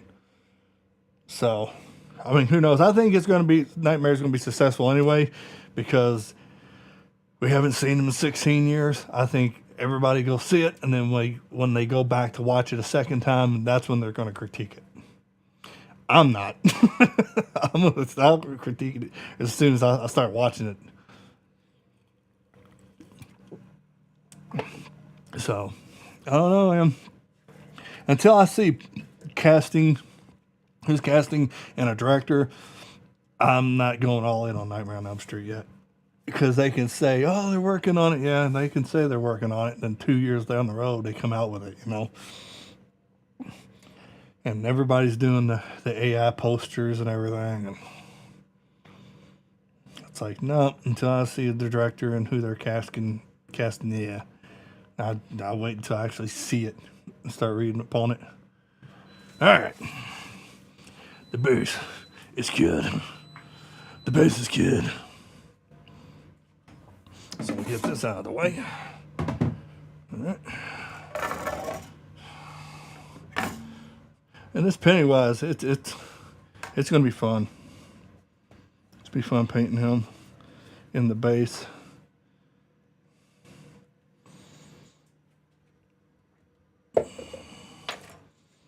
I get the paint gray water. Get the paint gray water. Gray water. Gray water. All right. We'll drop you in here. Make sure it goes in the center. Okay. Wash. 3 minutes.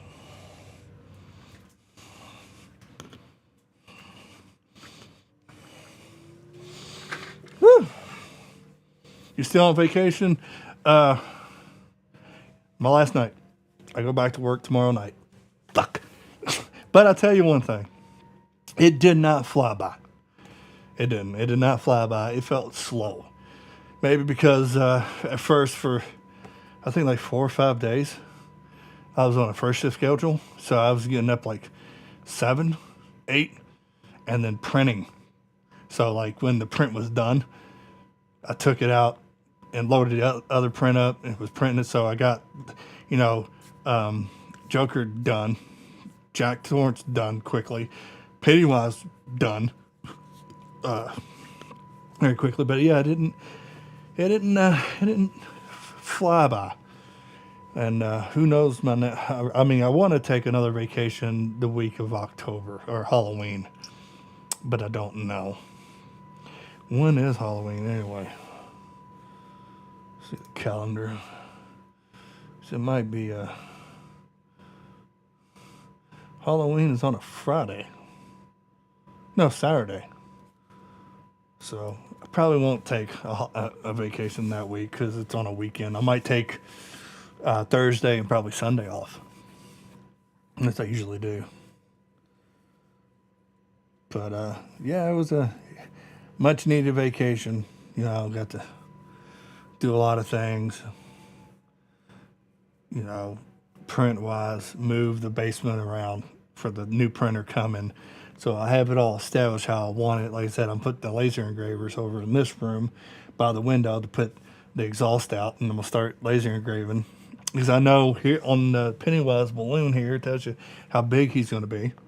Right here, I'm actually going to engrave I Love Dairy on the balloon. And make it a little different. I'll show you a little sneak peek of him. Just the top part. Okay. There tells you what a 1/4 is.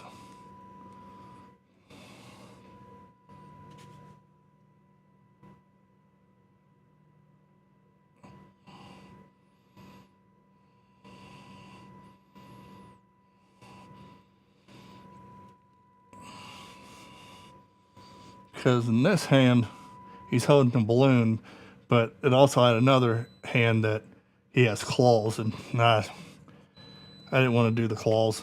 He's known for the balloons, so he's going to be fun, and he's big enough to really detail. And then it's going to be Billy Butcher, and it focusing on me. The hell is this? The setting set on? No, that ain't it.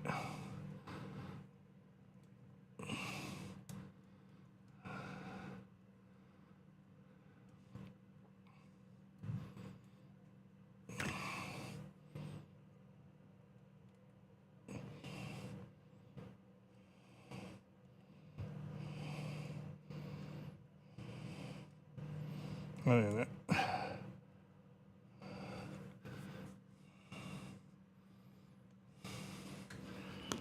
Who knows? This camera's weird. Oh, that beeped.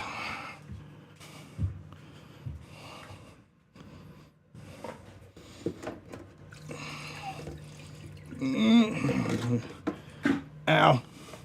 Now, put this in the water. Clean it off.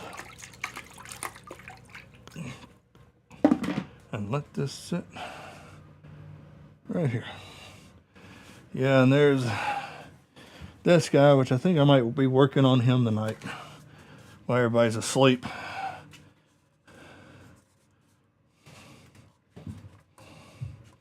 They're probably focusing on the poster.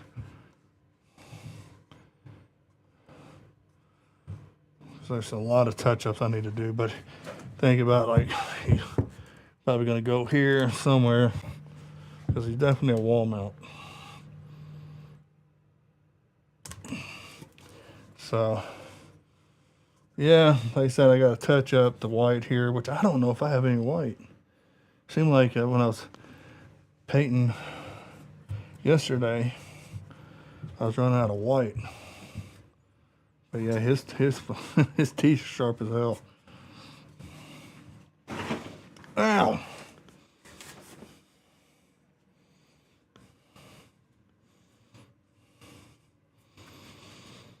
So there's stuff in the works for sure.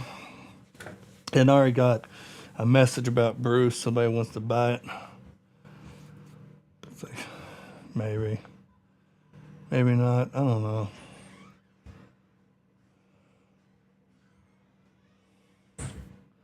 And they're hungry and got something to prove it. Yeah, because think about it. Because he let the new upper comers, and now we got Lee Cronin, which I think he's going to be one of the big guys that improved horror. Don't really want to say changed, but you know. And if you look at Rise and The Mummy, I mean that The Mummy felt like an Evil Dead movie, but imagine if he did Nightmare on Elm Street. That's the direction you go. That's how he did with Evil Dead Rise and stuff. I'm really surprised they haven't remade Jaws yet. I know it's like Steven Spielberg movies they don't want to touch, but Jaws is like one of those. And the thing about it is, I don't know if you should, because I believe if you film more of the shark, it won't work, because that's what worked with Jaws, because the shark couldn't work half the time, and they hardly showed it. It made it more scary. Now, if you show it the shark Bruce the whole time, I don't think it's gonna be just as scary. Look at Obsession and Back Room, both new writers and directors, and they're both YouTubers. The directors and stuff from Obsession and Back Room, YouTubers. Ali Roth was basically talking shit about him because they're saying he's hoping that the studios of Hollywood don't jump on these YouTubers, even though he gave Obsession and Back Room positive feedback. He was saying they shouldn't jump into these content creators and put them in the studio. I don't know why not. I mean, if you think YouTube, if it existed back in Ellie Roth's days and John Carpenter's days, they wouldn't jump on it. Yeah, they would. They would. I mean, you had to know somebody back in the day, to get part of, a movie. Now it's like you can make your own fucking movie. You don't need Hollywood. You don't need the studios to make money. Quit screaming.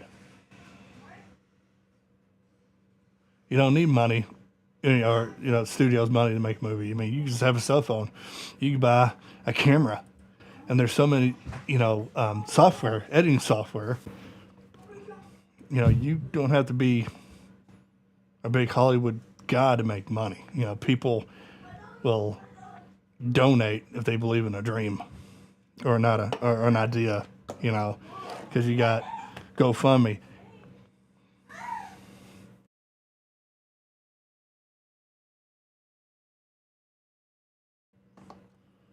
Had to be a dad for a minute. And any fan films right here. Yeah, I mean, like I said, you don't think John Carpenter and all of them wouldn't do the same thing? Hell yeah, they do YouTube. They probably put films on YouTube. It's just kind of hard to say, well, back in our day, yeah, if you had this back in your day, you would do the same shit. And I don't care what they'd say. I mean, think about it. You go to school for 3 or 4 years and you're in debt, whatever, and you might work on a picture. Well, now with YouTube and TikTok and all of them, you go to school for 3 or 4 years and just make your own damn picture. I mean, especially if you got friends who can act and people who can help you out, and it might be a success. Be enough success that you put in theaters and people like it, or a studio will buy the damn idea. So it's like anything now is possible. That's what I always said about music now. You don't need to go out and book shows or anything. Like, I can write a song, and I wish I had, like, YouTube was as big back then as it is now, because I would just stay home, record me playing and vocals and everything, and just put it on iTunes or Pandora.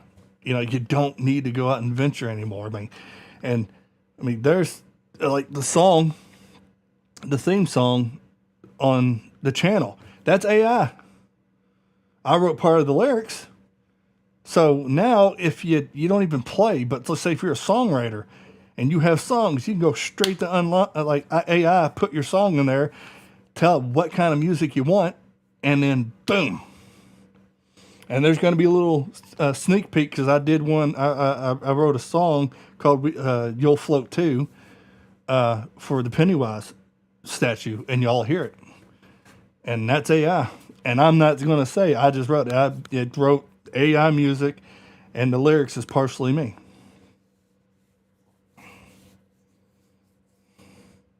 Doing a Texas Chainsaw Massacre.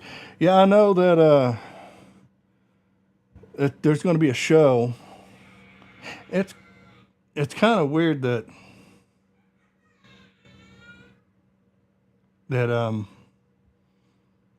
like what was it, a couple years ago I said that these horror franchises need to lean into the TV shows, and now they are, because you had Pennywise be a TV show, Camp Crystal Lakes being a TV show. You got Texas Chainsaw Massacre, which they're going to do a movie. It's going to be a TV show. Supposedly 13 Ghosts is in the work. They're going to have 13 episodes of that. It's like, that's the direction you go. Do you want to spend money on a film like $250 million or whatever, or like 150 or 80 million, right? And it might flop, or just do like a 3 episode something to see if it works, and then, or 6 episode season, and then it catches fire, then do another season. I think I'd probably bank on a TV show more than anything, because you can get people who write TV shows. They're really good writing the TV shows and writing a nice script and everything. If you have an idea, I think some TV shows will be more successful than a movie. Because in a movie, oh, we need a sequel. That's 3 years down the road. But a TV, a year, you might have to wait for the season. So you're constantly, and especially if they do, how I always said, do a show like a Nightmare on Elm Street show, and then it's the prequel of Nightmare on Elm Street, and then it goes into the movie. So you take people, nobody takes people on a journey anymore. It's just boom, there you go, and then 4 years later we'll get the sequel, and everything's died down now. It's like, well, I'm not really excited now because you wanted to wait, because you got to wait. But shows, you get excited because when you hear, oh, I got a thumbs up for a new season, you're excited because you know within a year you're going to watch, you're going to see that season.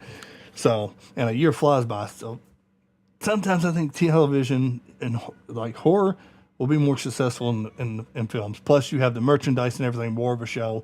You've got these up and coming actors that you can put in movies. They could be the next Scream Queen or the director. I mean, there's so much possibilities with a horror television show than a movie. Like, oh, the movie, how it was directed was good, but the story sucked. I would love a Scream show where the different Ghostface killers in each episode are different stories. Yeah. I think Scream needs to go back being a television show. With all the music, adding apps and such, who needs a studio to back your film? Exactly, and then you own it. That's another thing. You own the rights. Unless you sell them for money, but I wouldn't put them in theaters. I would come out with a channel called Deli Vision Films, and I would just put it on YouTube. Especially if it's original, and then you can, if you get monetized, you can make money off ads. Now, I wouldn't monetize it if I was doing like a fan film, a Nightmare on Elm Street, but I don't think I would do a Nightmare on Elm Street. I would do my own rendition, but it's not Nightmare. So it's the same principle. So I might get burnt, just to stay away from the copyright shit. I mean, I get fan films and everything, but at the same time, it's like, nah, I do original. It's one of those, it's like, hey, I was getting so much shit on Facebook about when I made that video doing Freddy's voice, like my Freddy's voice. And they all was like, nope, Michael Levy. And then I was like, yeah, I mean, it's like he's copying Robert. I'm not. My voice is way different than his. And then Michael Levy did a video that he has the voice effects on. It's just way too deep. It's way too deep. And I'm guessing he's saying like a line because in the video he goes, "I am eternal." Freddy never said he was eternal. It was always, "I am forever." But I get why people get behind him because, oh, it looks like Robert. I'm not. It's like, no, I just watch Robert. So it's one of those like, fuck it, I'll just make my own film, my own short film, and then. But that's what's it's crazy about online, is you just do something for fun, and that's all it was for fun, and the people just fucking. It's like, no, it's like Michael Levy, no, it's like you got the voice down. I was like, but this person is like, y'all are missing the whole fucking point. My whole point of the video is not to be like Robert Englund's Freddy. It's like, so I laugh reading the comments. It's like, my fucking Freddy beat the shit out of Robert Englund's Freddy. And I'm a Freddy guy. My Freddy would beat the shit out of his Freddy. Because I wouldn't get the damn job anyway. Like, if somehow they called me, it's like, "Hey, you want to audition?" I say no, because you're not going to give it to me, because I'm not going to be funny. I'm not going to tell jokes. I'm not going to be a smart ass. My Freddy has one mission, and it's to fucking kill everybody. When you see me on the screen, somebody's brutally going to get killed. So if you're going to be funny, give it to somebody else, because I'm not doing that shit. That's just, to me, and I love Freddy, but after 3, that's when it started going downhill. When they made him just too funny. The first 2, he was dark and he was scary. And I liked the third one. But the third one also put him in pop culture, which nobody got scared of him anymore, and he's the funny guy. And to me, that's what hurt the franchise. It's like, okay, he's funny. He was funny in 3, he was funny in 4, he was funny in 5, he was funny in 6, but he wasn't funny in 7. New Nightmare. He wasn't funny in the first one, he wasn't funny in the second one, and New Nightmare, and those 3 worked. A lot of people like those 3. It's just, I'm tired of a funny Freddy. I don't need like a Joker type Freddy. I want him to be, Jackie Earle Haley had a shit script, I'm going to be honest. And I still don't think he could have delivered. If you look, my perfect example, Michael Levy. He read the script of 2010 remake when he was talking to Nancy. It did not work. Robert Englund wouldn't be able to make that script work. It just didn't, because he was saying the classic lines of Robert, but he's trying to be serious, and that you can't do that. You got to have your own Freddy. We need a different Freddy. We need a new style, a new face, and a nobody. Strict nobody. Nobody really knew who Robert Englund was, only from V. And look what he did with Freddy. That's what we need again. We need somebody that we don't really know, and will take it to a whole different direction and put his spin on it. And don't even worry about what the fans say. Oh, it's not Robert Englund. Who fucking cares? That's the whole point. I don't care that it's not Robert Englund. He put his time in. It's like, I always said that's how I can feel like the Nightmare on Elm Street franchise is going to fail. Because people cannot let go of the past. Let's put a carbon copy that's imitating the past. We have to move forward. And if we don't, the franchise is screwed. I'll say it. This is not like me just being negative. I will tell you this. If it's the same shit, it's not going to work. I won't go watch it. I tell you right now, I won't. If I feel like it's the same like Robert Englund, like, nope. Not going to watch it. I'll watch it streaming. They did ruin Freddy by trying to make him funny. They did. And it was funny, and I get it. But, when I get older, I'm like, this is, after 3, it's just like, no. Because I know 3 was supposed to be more darker. And I know 2 was supposed to be more darker. And, of course, Bob Shea like, no, well, fucking, I'm sorry if I call Wes Craven and Wes Craven goes, yeah, I want to make him darker. New Line really became New Line because of Nightmare on Elm Street, because of Wes Craven, I would fucking listen to him. But 3 was a huge success, made a lot of money. I get it, but let's not repeat that. Let's be serious, let's be dark, let's be scary. Let the kids and teenagers be funny, and let him do one thing. It's same as Michael. It's same as Jason. Just let him brutally kill people. Let him brutally kill people and be scary again. because we have to think of the new generation, the small kids being scared to fall asleep. We don't have that. You know, the kids are dressing up as Freddy and shit. It's like, it's crazy. I was dressing up like Dracula and Frankenstein when I was a kid because I was like, but I saw Freddy. I was like, what the fuck is this? I never cared that different people played the shape. Yeah, you know, that's the thing. Because, and even though it's like, well, you know, he wears the mask, it doesn't matter. You know, it's still, if they kept the same form, I mean, we got Kane Hodder. They went through different people. And look what he did with 4 films, you know? And we got James Jude Courtney. He did 3. Did his style that was different. It is possible to recast a character that's completely different from the original, like Robert, and be successful. I think that you can have this funny Freddy, we'll call him Joker Freddy, and you can have a serious Freddy. And that's and the bad thing, that's going to be it. Like whoever you pick here, you can't go another direction with somebody else. It's like whoever you pick, you have to be the one that can carry the franchise. 3 or 4 movies. So you'll only have 2. Jackie Earle Haley wasn't it. So it's still just Robert Englund. Nobody's there yet. And you can teeter-tot it. Like, oh, he was better, but he was better at this, like being scary. He did more iconic, like, movements, like bending his wrist, walking sideways, dropping his shoulder. But he was here more brute force, like real serious. You know, he stood up, like he knew he was a bad, like, so you can do that. And then that's the whole debate. Never say who was better than the other. Well, of course, Robert Englund brung that character to life, but Wes Craven created that character. So this guy would have to say, okay, what he's doing, I'm not doing. Like I might do a thing like bend my shoulder a little bit, you know, pay homage to the character, but I'm not doing what he's going to do. I'm going to do what I want to do.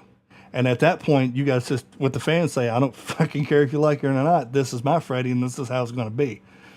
And I think the mindset, that's what the studio needs to think. We should go here, even though the fans might not like it, but let's try something different and try something new. I just don't think they got the balls to.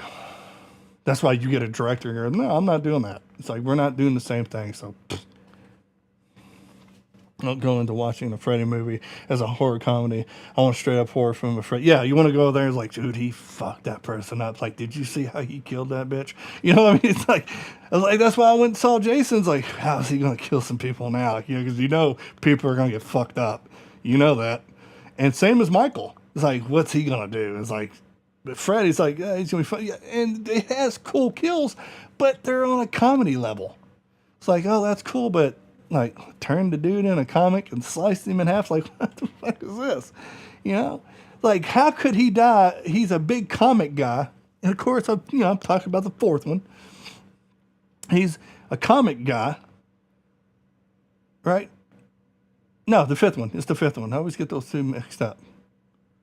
And he's a comic guy. Why would he that feel like he would have more power in the dream? Because in the 4th one, you can, you know, control your dreams, but they kind of forgot about that in the 5th one. Now you can't control your dreams because now it's Jacob the baby controlling. But if he's taking over everybody's dreams, how the fuck is that impossible? Because if Jacob's dreaming, and everybody else is awake. It's like God. When you go like, what the fuck are we doing here? It's like, can't we just?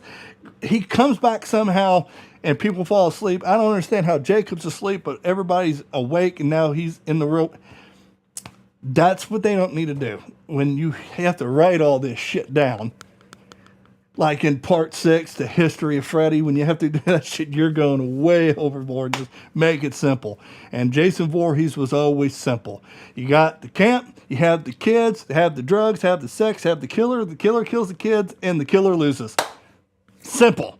That's with the formula of every single slasher. Here, movie's over. Make cool kills. Have some of the kids be kind of funny. It's like, oh, you know this bitch is going to die. Or, you know, this dude's going to go out there and take a piss. Even when he heard something snap, you know he's dead. And then, boom. I'd love to see Jamie Bauer Campbell, a.k.a. back up from Stranger Things, to play new Freddy. He isn't afraid to play the ruthless killer. I want him and Evan Peters or Peter Evans. You know, I really don't know.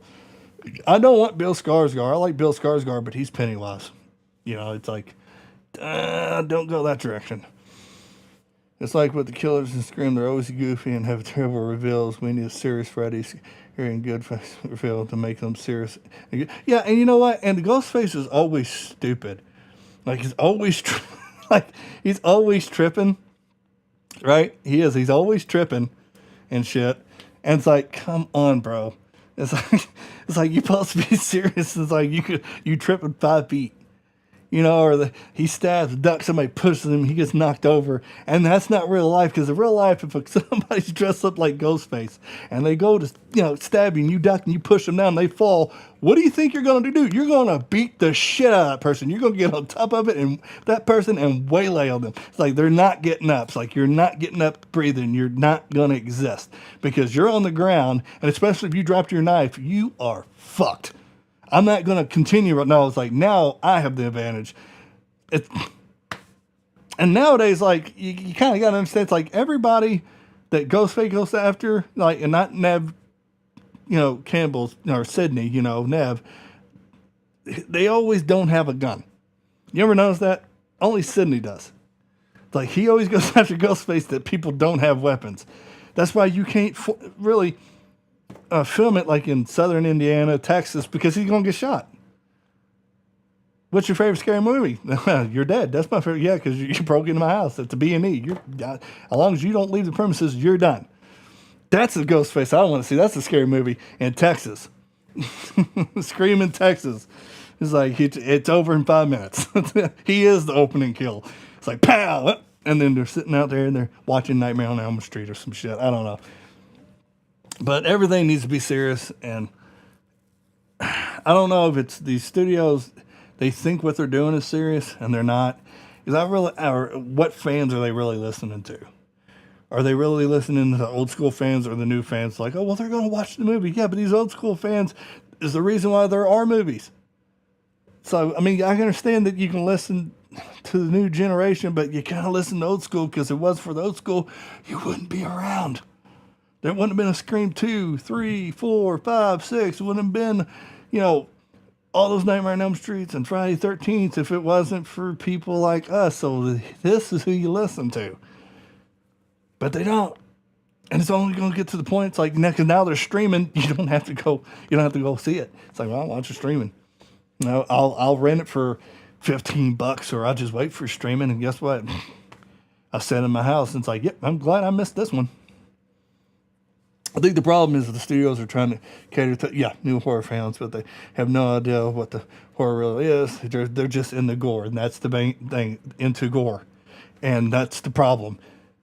And like what Wes Craven said, because you can be gory, you don't have to do gory. You don't have to, because you're doing a horror movie, you don't have to be horrific. And that's right, you don't have to go straight like Terrifier. I mean, I don't get it. I mean, I don't get it. I mean, those are for the people who like gore and,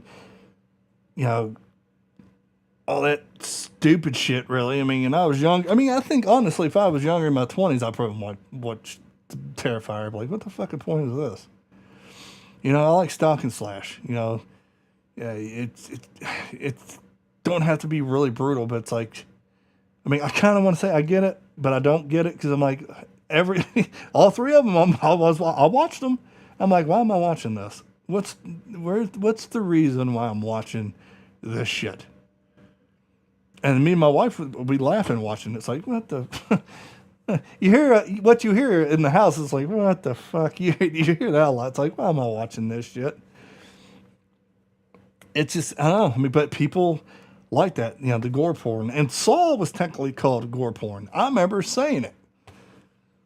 And then I kind of stopped watching it. And then Saw X came around. I'm like, this is, like I said, I'm more story driven now. It has to have a good story. And Saw X to me is my favorite Saw. I picked Saw X over all of them. Final Destination, it's like, it's cool. But after the second one, it's like, okay, I'm done. And you could probably say the same thing with Nightmare on Elm Street, Friday 13th, Halloween. They're all the same.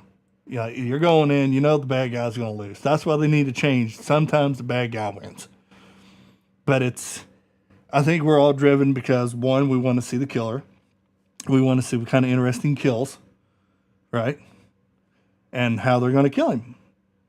You're not going to go and expect like this, and this, and this, and this, and this. Like I'm watching a stock and slash. And I think that's why they're trying to change it. Like you said, they're catering to the young fans, like, oh, this and this and this, and like you don't, like if this dude actually exists, you're dead, you're dead, you're dead, you're dead, you're dead. It's like you might say you like this shit, but let's go to a slaughterhouse and really see if you have the guts. It's like you see that some of that shit, and it's like let's see if you. I don't know. It's. I don't know. I'm always trying to be optimistic about the horror genre because, that's what I know. That's what I love. But sometimes you just got to be like, I don't know, folks. It's like, I don't want to say that it's dead. I always change my perspective on that. It's easy to say, I think horror is dead. No, I think it plateaued and it's just at a standstill right now until it takes somebody with balls to come here and completely change the game. Do things that like make Freddy innocent. He never did anything, make like Pamela from Friday 13th actually drowned Jason because she just was tired of catering to him and never had a life. Some that breaks the rules like, holy shit, I mean, Rob Zombie did that.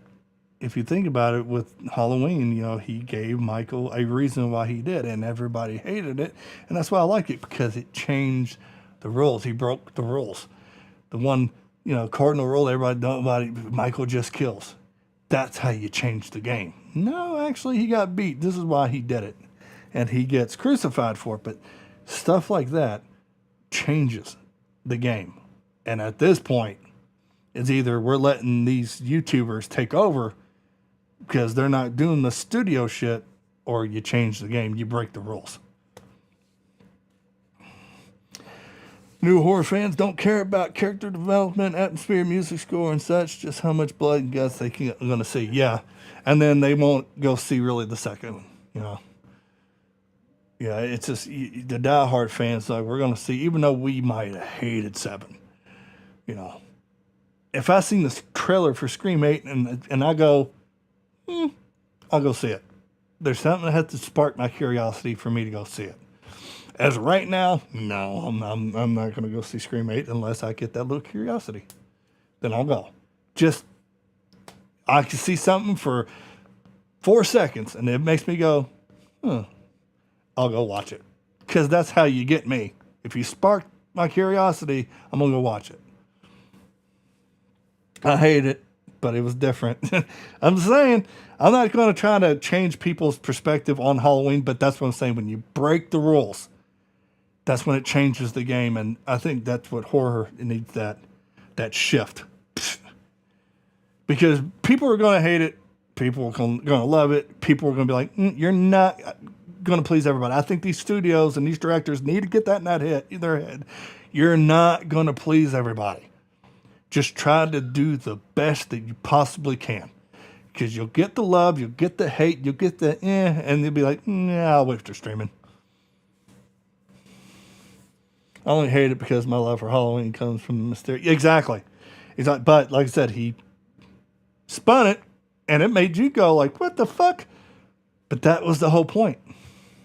I guarantee people in the theater, when they saw that he was getting physically and mentally abused and bullied, I bet everybody was like, yeah, that makes sense. They didn't even have to say it, because when I saw it in theaters. I'm like, I said it, I'm like, that makes sense.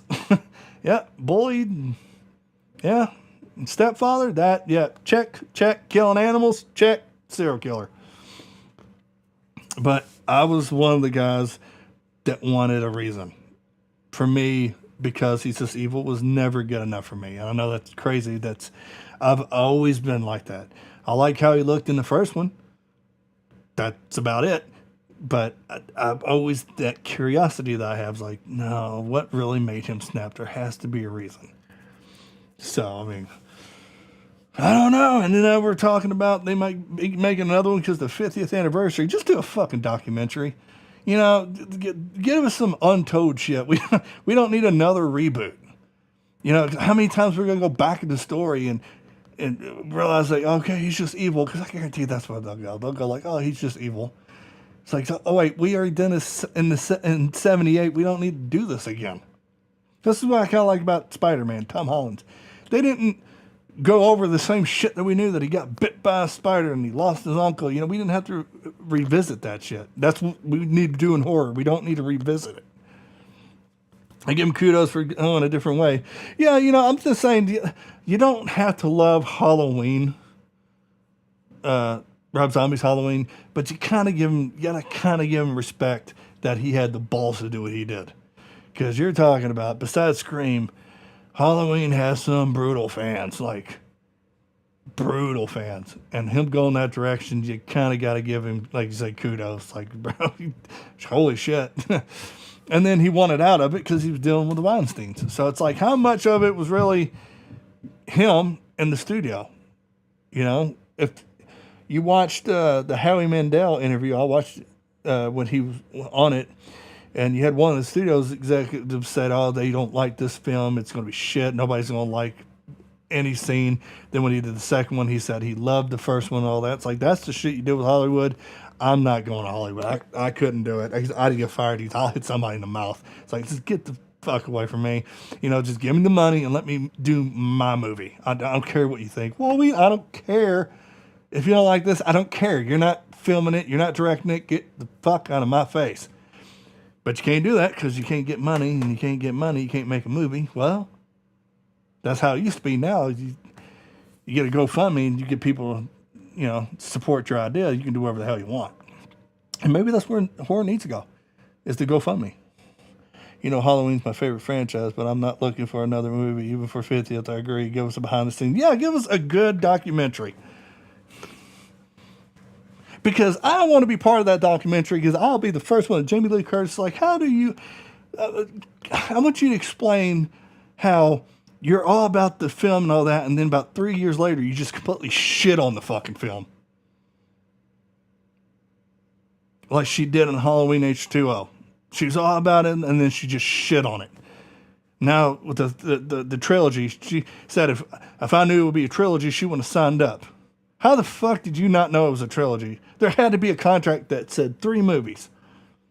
And she shit on it. That's why I don't like Jamie Lee Curtis. I do not like her. I don't believe a fucking word that comes out of her mouth. Oh, yeah, no, because you're getting paid, but 3-4 years down the road, you're going to turn on it like everything. You don't give a shit about the Halloween franchise. You don't give a shit about the fans. All you care is about when the fans go to see it and it puts money in your pocket. Fuck you. I can't stand that woman. I can't. After what I read, what she said about the trilogy, hell with Jamie Lee Curtis. Hell with her. Hell with her. You know, you don't hear this shit with Heather Langenkamp. I would say you wouldn't hear it from, you know, Nev Campbell, but when it's about not getting paid more money, and if you're getting paid $10 million, shut the fuck up. Really? Pay me $2 million and I'm happy. It's like, pay me $1 million. You know, or give me 10% of what you bring in. You know, it's like, how can you complain about a franchise if it wasn't for that franchise, you wouldn't be who you are? You're literally biting the hand that fucking made you. And that's what I can't stand. I'm not a Jamie fan at all. I don't like that bitch anymore. I never want to meet her. She wasn't even my bucket, then hell no. I would just tell her, I don't like you. If I ever met her, it's like, I don't want your autograph. I don't like you. You shit on the franchise. You shit on the genre, and you shit on the fans. Fuck you.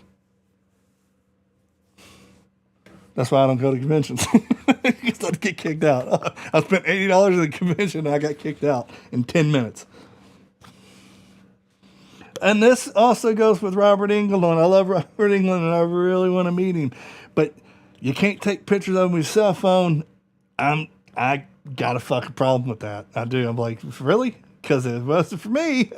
And wearing this shit, you wouldn't be sitting there. So how about you just, who gives a shit about a cell phone, dude? Like if I was an icon, take as many damn pictures as you want. I don't give a shit. I don't care, because you're there for the fans.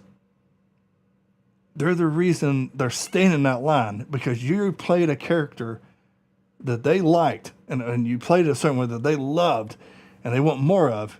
How can you be like, all right, no cell phone, can't take a picture, can't record a video? Fuck. What? Maybe I'm just built different. You know, I don't see the problem in it. No, if somebody's like, yeah, Robert, like yelling and shit, I'll be like, yeah, shut up. You know? But it's like there he is, there's Robert England. Like I'm fifth in row or fifth in line. And she's really gonna tell me not to record? I'll be fuck you. And then I get thrown out. It's like, I love you, but yeah, sit and spin, buddy, because that's bullshit. Maybe I do need to be the next Freddy, but like I'll be in the middle of everybody's like, fucking come on. Like this is my people. I heard Matthew Lillard is really cool to me. Yeah, you want to meet people, you know, you gotta be and don't act cool. Like really show the fans that listen, I care, because if it wasn't for you, I wouldn't be here. You know, I'll be one of those. Like, this is my people. We're all the same. This is like my church. You know, there's no way I could put anything strict against a fan. You know, take as many pictures as you want, as long as we can get the line going. It's like, yeah, take 2-3 pictures. You know, it's like, here, I'll sign whatever you want. You know, it's like, this is why I'm here. It's, I don't know. I mean,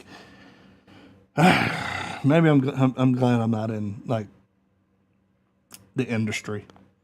Even if I went to conventions, man, and I'm planning on to sell my stuff, I would talk to everybody. I wouldn't be behind that damn table. I'd be out there talking to people, probably talking about horrors. Like, hey, if they have questions, how do you do that? I'd tell them. You know, people like somebody's like, they can fucking wait. I'm talking to this person right now. I lost a ton of respect to Nev when she pulled that money. But yeah. Me and Zero fucking... Oh, we ate her alive, man. Especially, I think 4. It was rumored that she got paid $10 million. We'll get a better agent, but it's like my problem with these Hollywood actresses and actors and all this is in horror they think this is Marvel.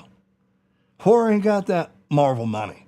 The whole point of they spend $60 million on a horror movie and they make like 120, whatever. They're hoping 120, at least double. It's very doable. But I would not pay somebody. I wouldn't pay somebody $10 million for a role. I wouldn't pay Robert England $10 million to be Freddy Krueger. I'm like, no, you got like 1.7, like every film.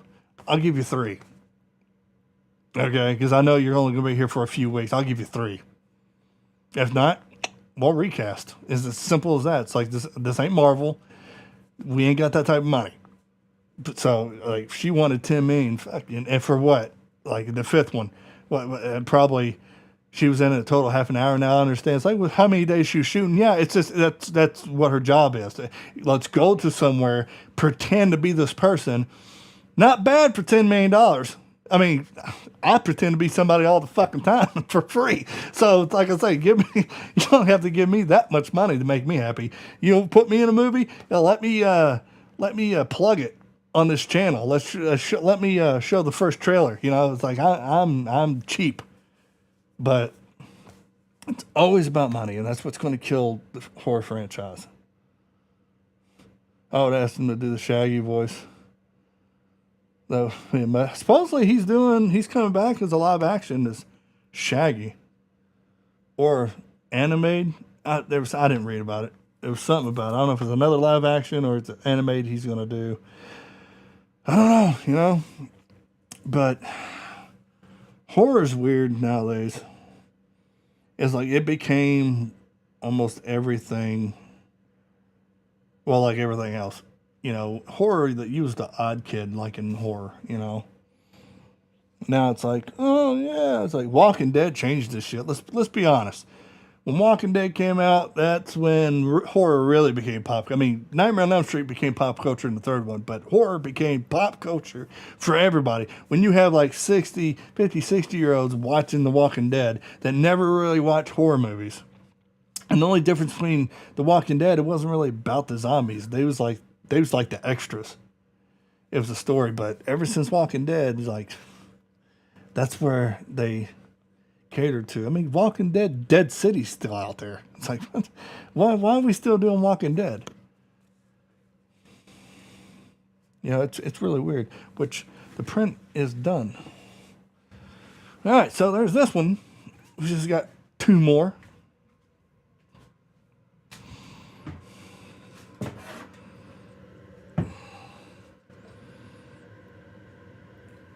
Actually, I'm gonna try something first.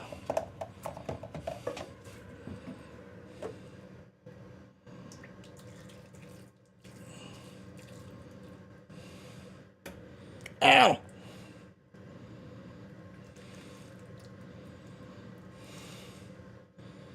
Like I say, I mean, you always want to be optimistic with horror, you know.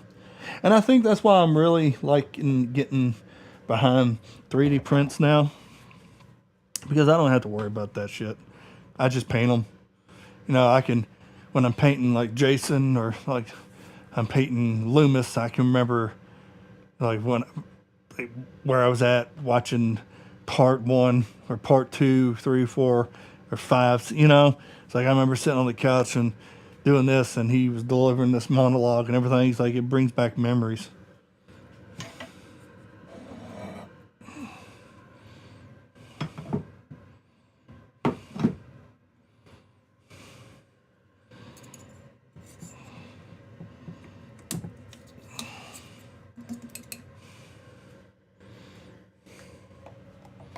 It's like one of those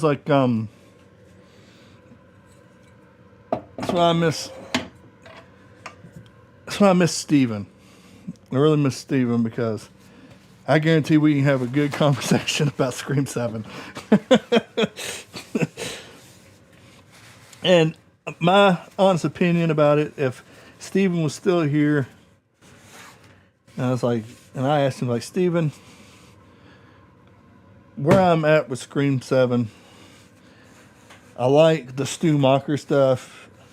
I liked how Sydney was being protective, you know, being a mom, because that's what moms do. I was like, but that reveal and that motive was horse shit. I think he would actually probably agree. He would say, oh, I love the stuff with Stu. You know that's a gimme. But I don't think he would say he hated it, because he would never say he hated things. He's his least favorite. I always said, no, I hate that son bitch. I hate that movie.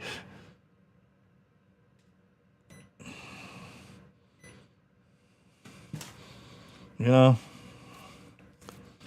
when I watched Scream 7, and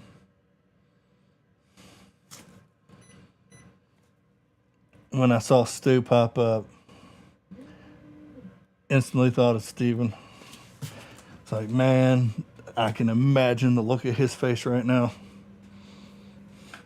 He'd probably tear up because, you know, waited 26 years to see Stu. Even though it was AI, it was still Stu. It was still Matthew Lillard. It was still Stu. He'd probably tear up. And that kind of got me choking up when I was thinking about it. You know, trying to watch a movie, then seeing Stu, and then remembering Steven and what Steven would think, because we all knew Steven. It's just, I mean, I miss him. And I put him on the wall over in the corner, like I said, because every time I'm thinking of something or playing on something, I look at the picture. It's like, what would he tell me? One, he'll tell me keep doing it. And if he was still around, he would say, like, why are you stopping 3D printing? And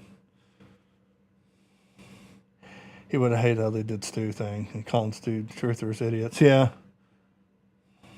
Just me about that the other day. What Steven would have thought about Scream 7. Yeah, it's like calling us idiots. He'd be like, that's not a way to go. But yeah.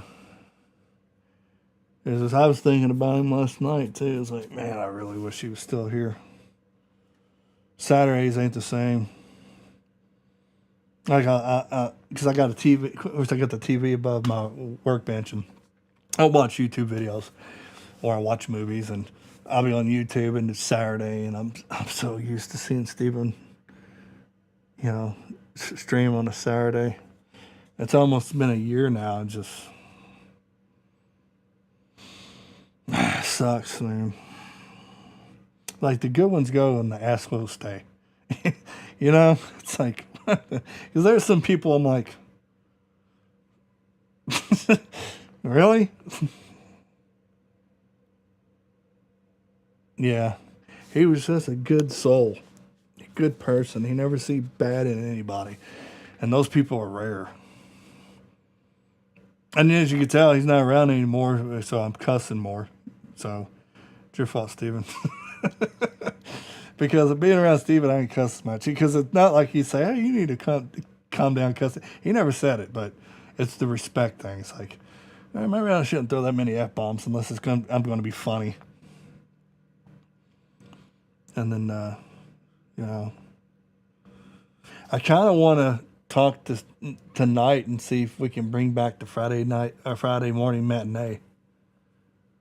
Me, him, Coriander, and bring somebody else in because those were so much fun. Because I worked night shift, you know, and we always, those was a blast. Long live the stew train. Yeah.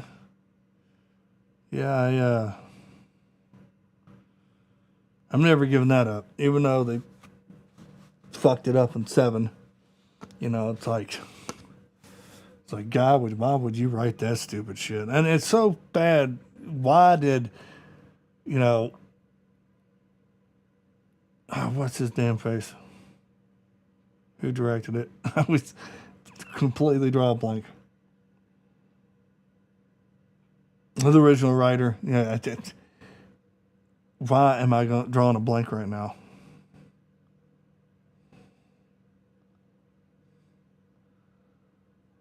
Kevin Williamson. There he goes. It took me a minute. See, I am getting old. That he let him keep that in there.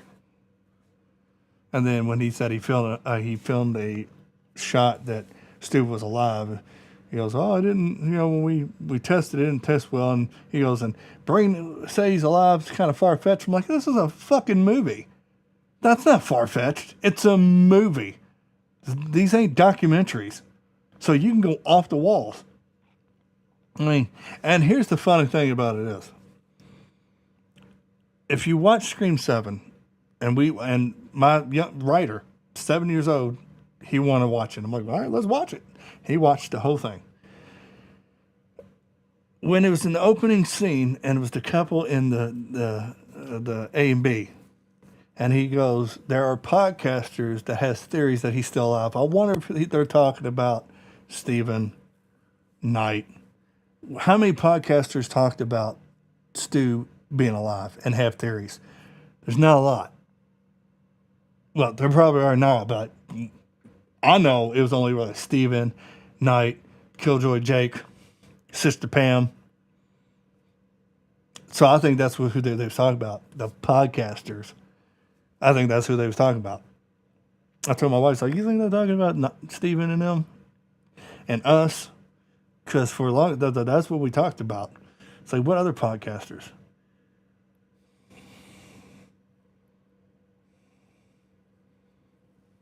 Oh shit, I forgot August. It was Wes Craven month. Yeah. What Stephen always did Wes Craven month. Yeah, it's one of those, like, you kind of want to bring it back, you know, Wes Craven, but that's kind of Stephen thing, you know. But I definitely want to bring back Friday morning matinee.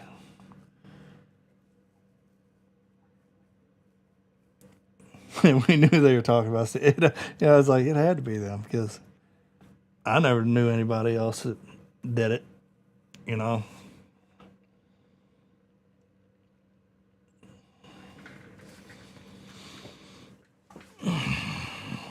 Forgot to put this in the cleaner. Forgot to wash this.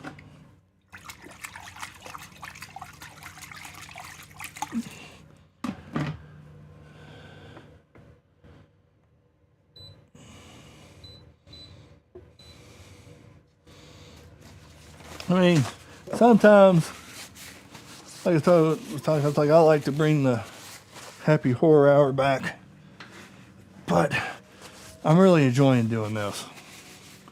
You know, and how I'm doing it is different. It's like when I'm painting, you have Jennifer on here talking to you guys and asking questions. Nobody else is doing that. in my niche, if you want to say that. And there's a lot of good channels out there that's covering the news. Like, I don't need to do that. Because it's like, I want to care, but I don't care at the same time. Because I'm not going out to the theater and watching every horror movie. You know? There's only certain ones I care about now. So, stick to painting. I think I'd be well known painting. Because I don't think there's really a horror 3D printing guy. I guess that's how you title it. I mean, they all do Marvel, they all do anime stuff, they all do comics. I do horror. I mean, I thought about doing a John Wick, but you know, I'll put a horror spin on it. If I don't do a horror statue, I'll definitely put a horror spin on it. Whatever I do.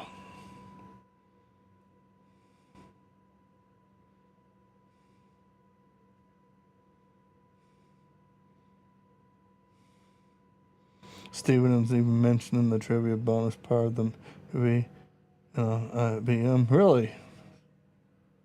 No shit.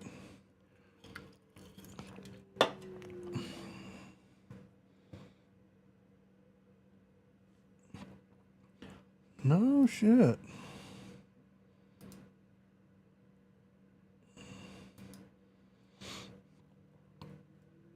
Oh, I gotta do something real quick. Forgot to do this.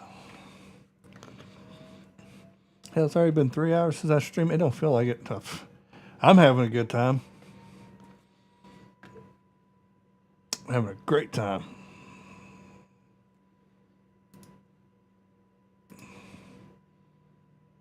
See, this is how I think channels should be. You know, get on here and we just talk about anything. You know, of course it's horror related. But they don't. And I get why they don't, because, you know, they're structured, you know, certain ways. Like, talk about this and over here. But, you know, sometimes, like, oh, the hell with the time limit. Let's just keep on going.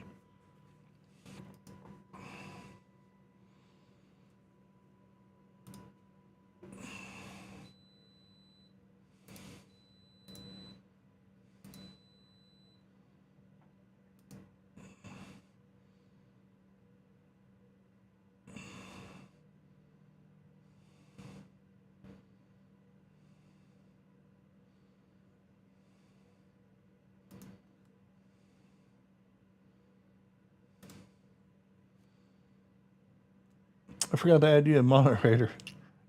I keep on forgetting. Getting that out of here for you right now. Okay. I haven't seen May Ann in a while.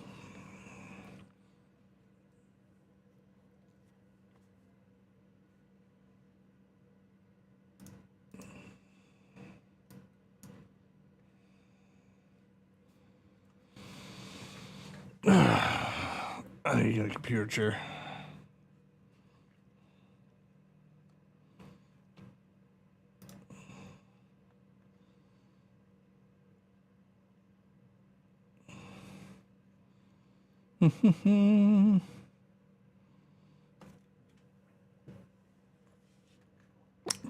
Do.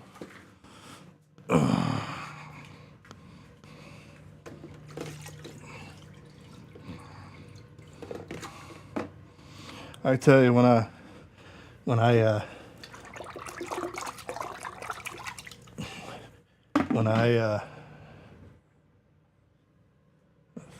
fuck was that?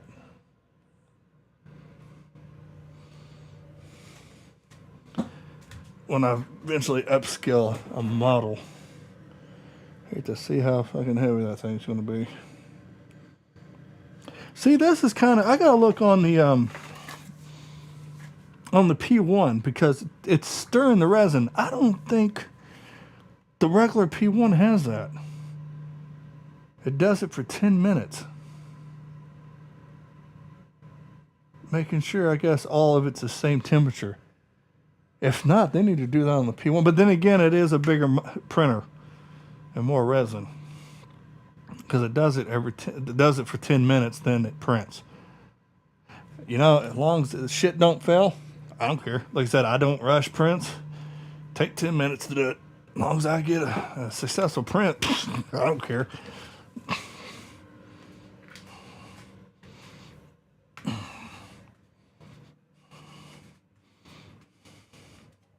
She's been really busy with her kids this summer. Yeah, it's like I miss.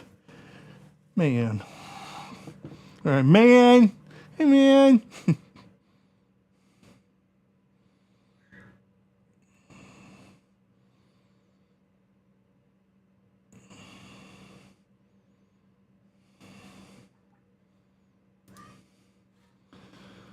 Yeah.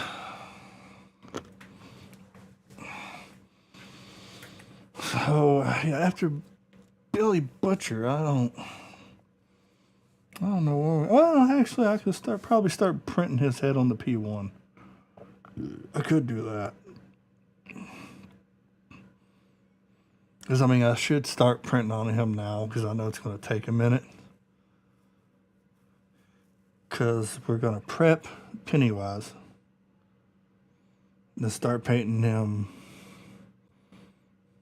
probably Friday night. Because I'm trying to finish, because the stream's going to be about the Joker.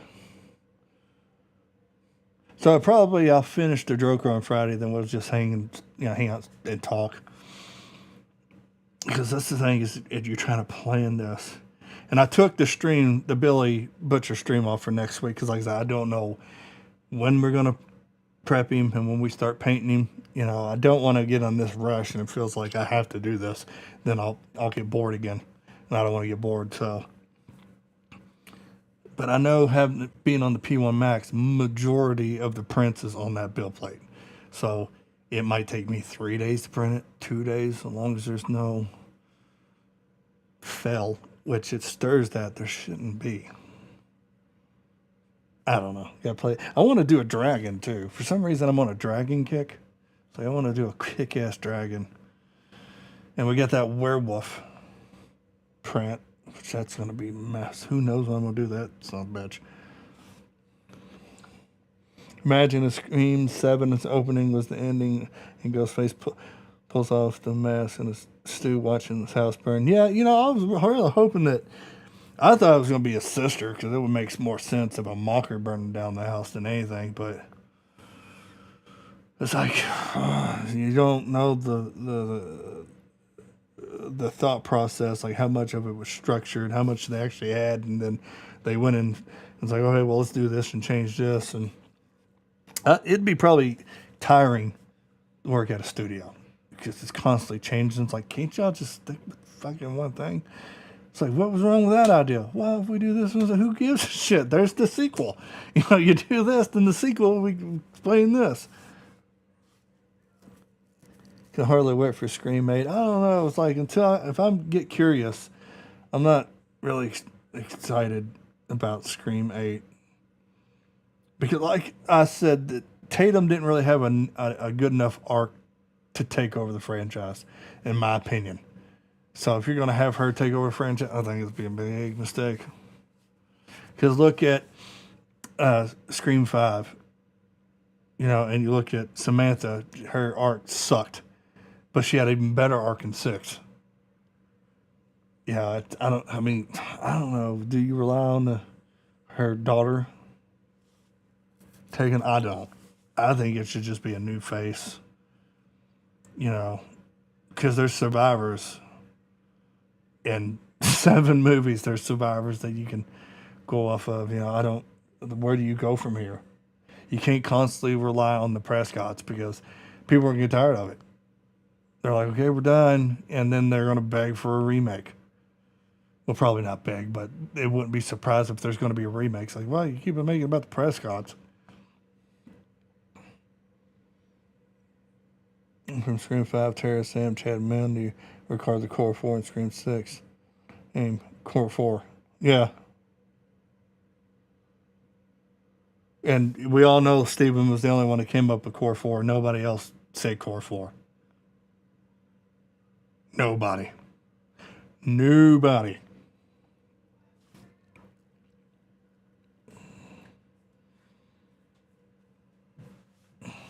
See, that's what I'm saying. See, my camera's going out of focus, right? Don't know why. I don't know. Actually, let's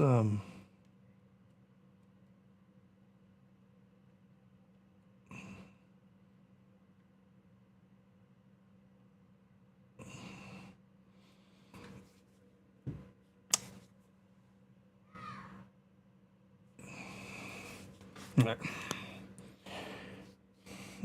Let's see.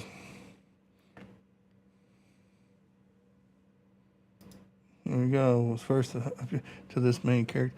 It's about Scream. YouTuber craving something scary 1 year before Scream 6 was released and perhaps before the final version of the screenplay was complete. Yeah, because he's the only one that said it. That's why when we all watched Scream 6 and we heard Core 4, we're like, they're fucking watching.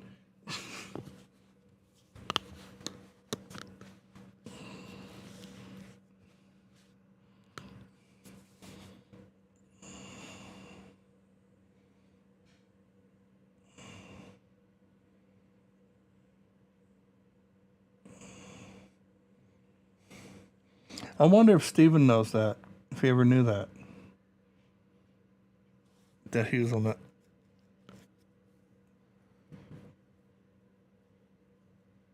On the trivia.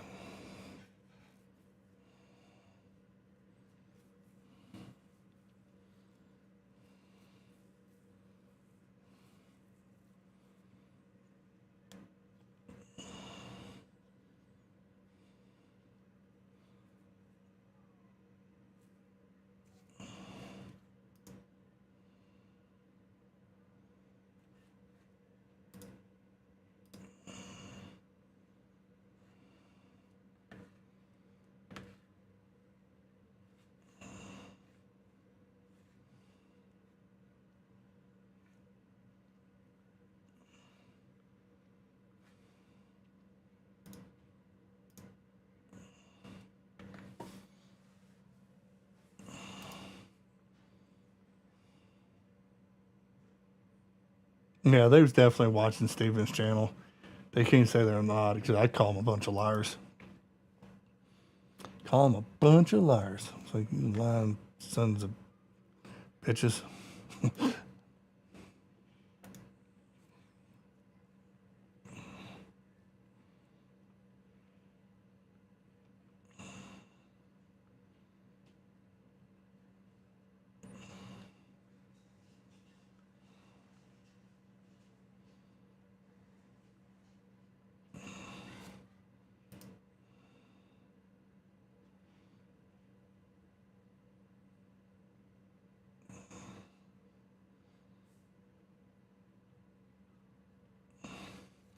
Yeah, I still have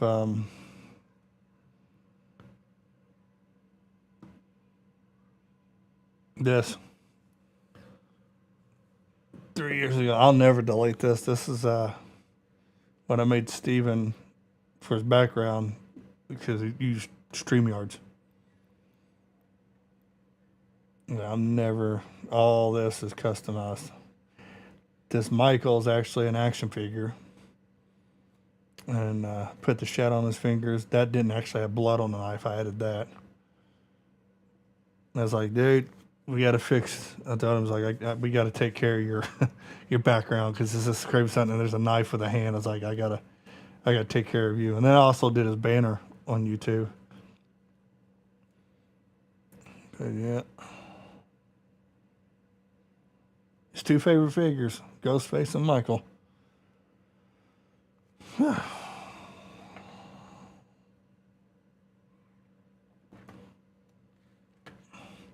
There's so much stuff I had.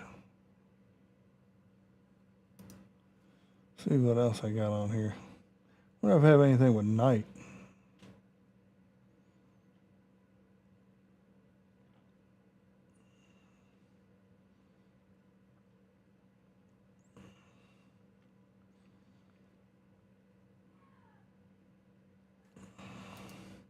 Oh yeah, I do.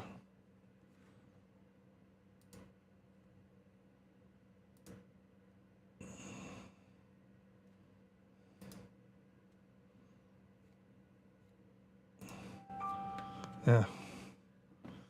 I made this for Knight for his background. I think he used it once.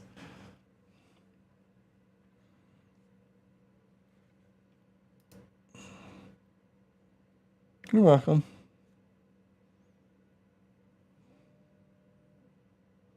It is. I mean, it definitely is less bright without Steven. You know, it's back to where it used to be. It's like, you know, people who are real and who are fake, and there's a lot of fake people out there. You know how you tell they're fake? They don't like to be called fake. It's like, fake son of a bitch, get out of here. Oh, man.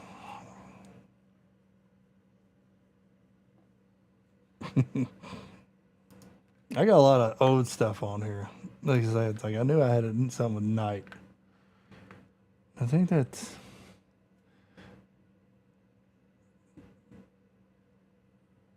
I think that's about it. Oh no, it ain't. No, it's not. I'm. I thought I was supposed to turn this into. Well, Steven was supposed to turn this into a shirt. The stew train. And he never did. Or he was going to make it a poster that you can win. I think that was the originally. There's a lot of nights I've stayed up and just would mess with Photoshop, you know.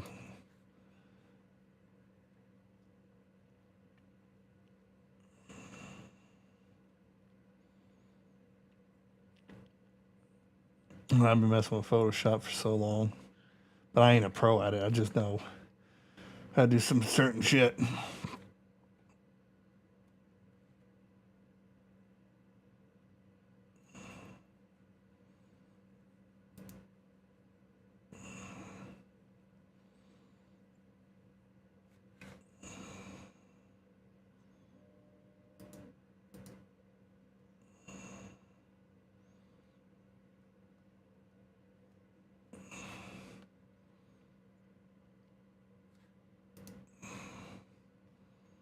Wait a minute. Hang on. I got one from a blast from the past.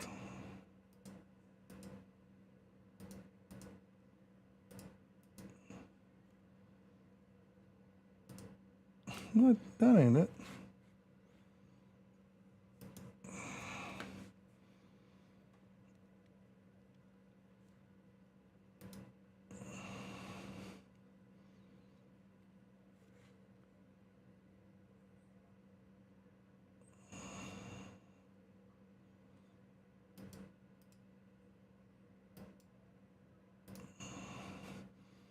This is the very first train ticket I made, the golden ticket. I don't remember if I had an original. I know I have it saved somewhere. But then I made a golden version. And he's like, I can get, you know, give these out. Yeah, you give them away. He was so excited about that ticket. I thought I had. Oh, here it is. It's like I know I had this. I know I had it. It's just gotta.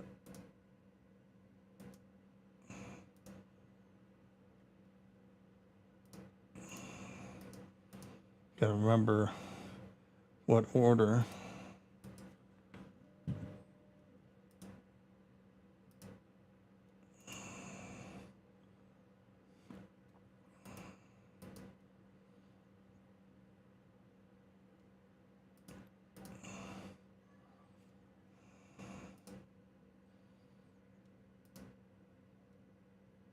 Okay, there's some stuff missing.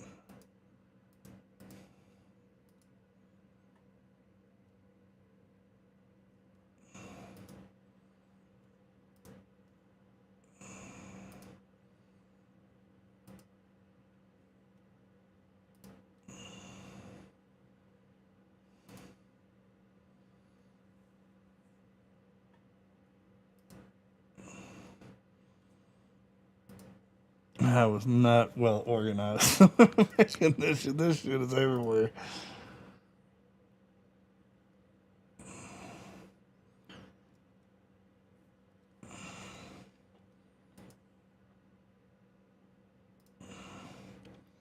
Like, why is Michael here? Michael Myers. Yeah. See, this is they call them ticket, but there's a lot of shit I'm still missing.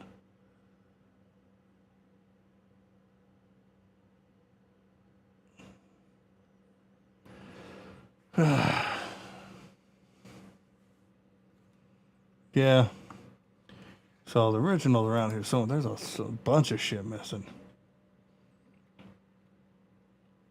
But here's an old one. This one's really old.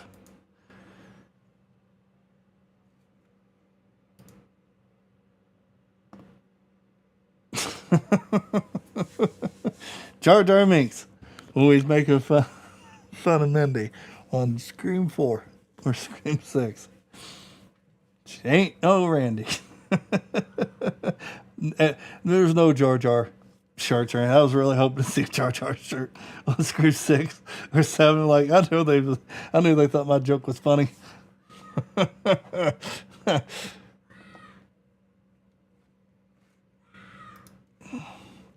I think I did another one. Yeah. Misa Core 4. Oh, I'm an asshole.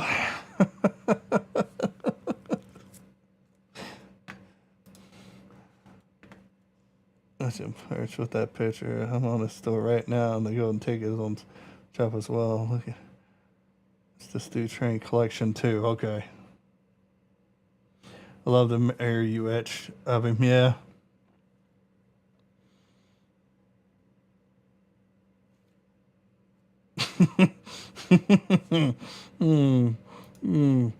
I should make that shirt. or a laser engraved mirror. That'd be funny. It's a Core 4. I know Bye Bipolar loved it. There's a person. She was my Freddy girl. She loved Freddy.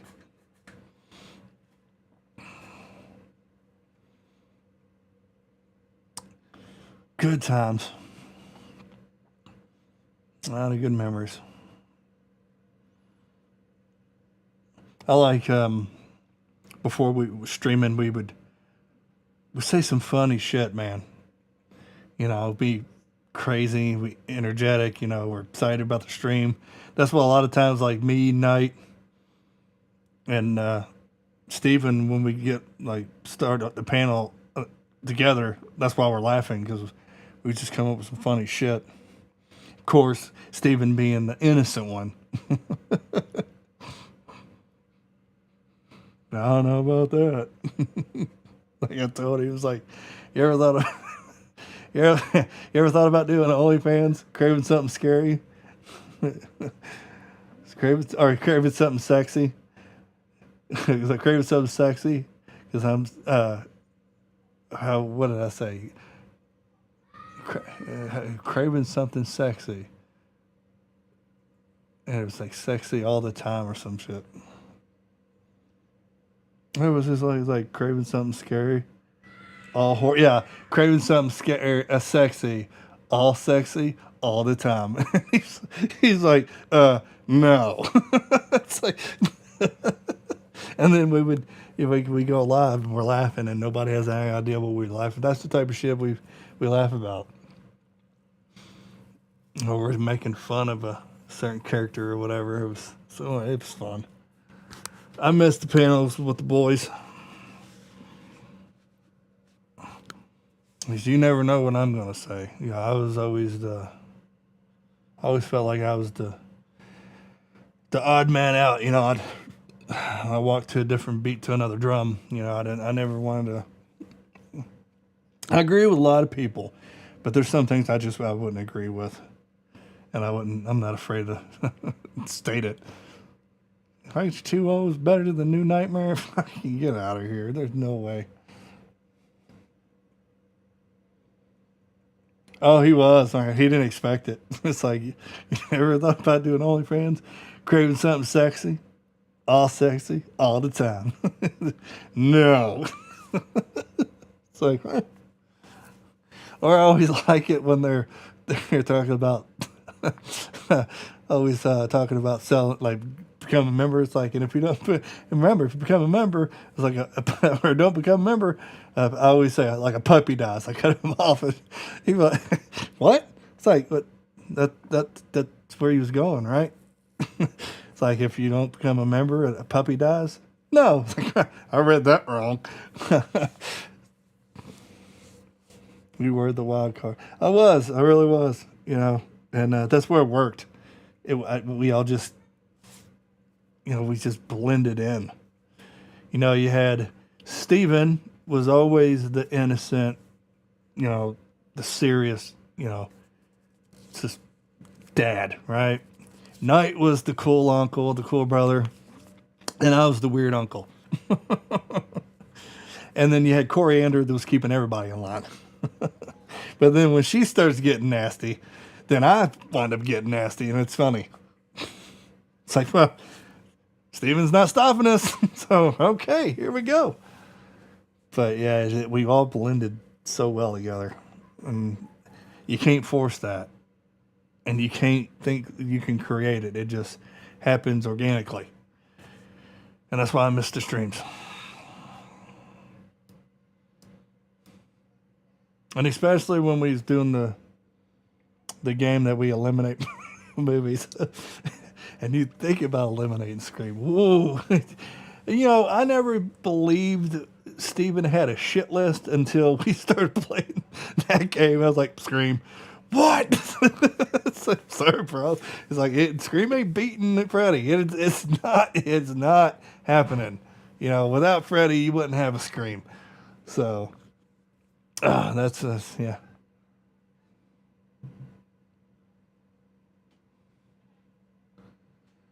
I tried, I really did. I really wanted to be myself, and Steven and Knight, they always let me. I know sometimes they want me to pull back a little bit because I could see it in their face.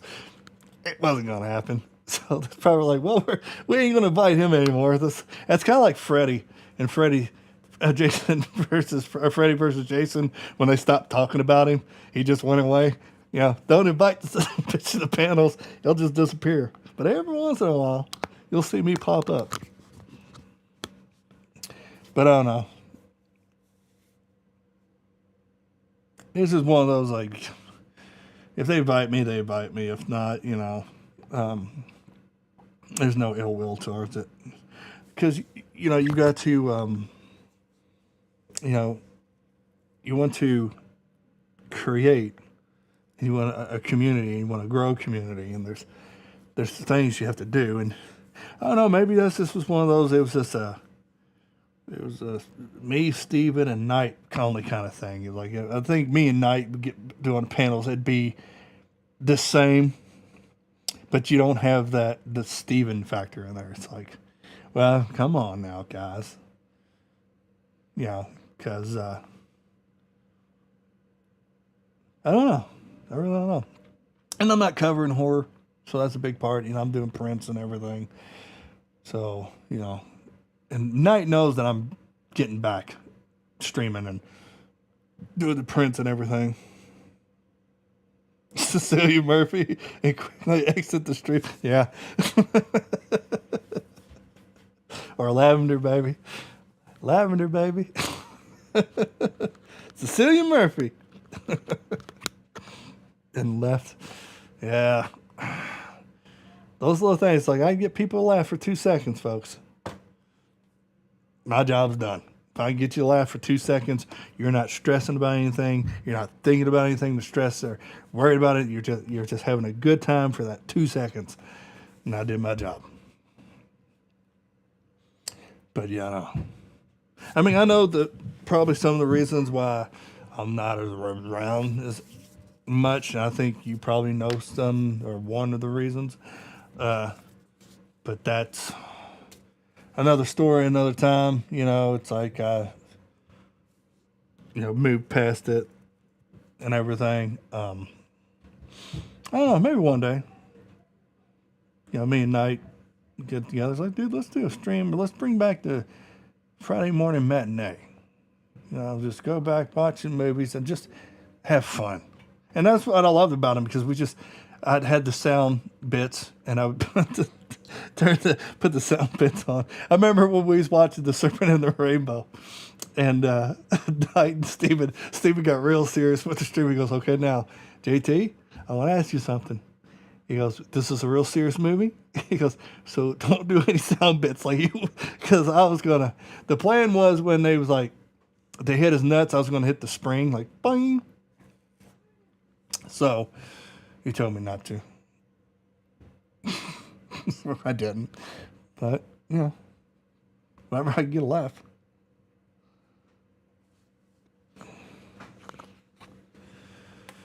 What?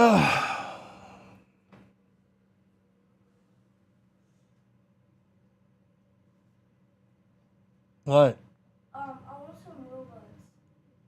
It ain't Friday, dude. What? It ain't Friday. Dude comes down here and says, I want some Robux. Like, every time I get paid, I get him. I was like, it ain't Friday. Coming out demanding shit. Like, what the hell? Well, you know what? We're going to start winding down for too much longer, because I still have 2 more exposure tests to do. And I don't even know if I'm going to start streaming on it, because that bottle and that quarter ain't going to last long. Because I posted got my resin today, and it said, nope, tomorrow. I'm like, well, don't say it's going to be overnighted, and I ain't going to get it. Yeah, it's like, it's always nice to talk about the good times, It's like, and that's the thing with Steven, there was never any bad times.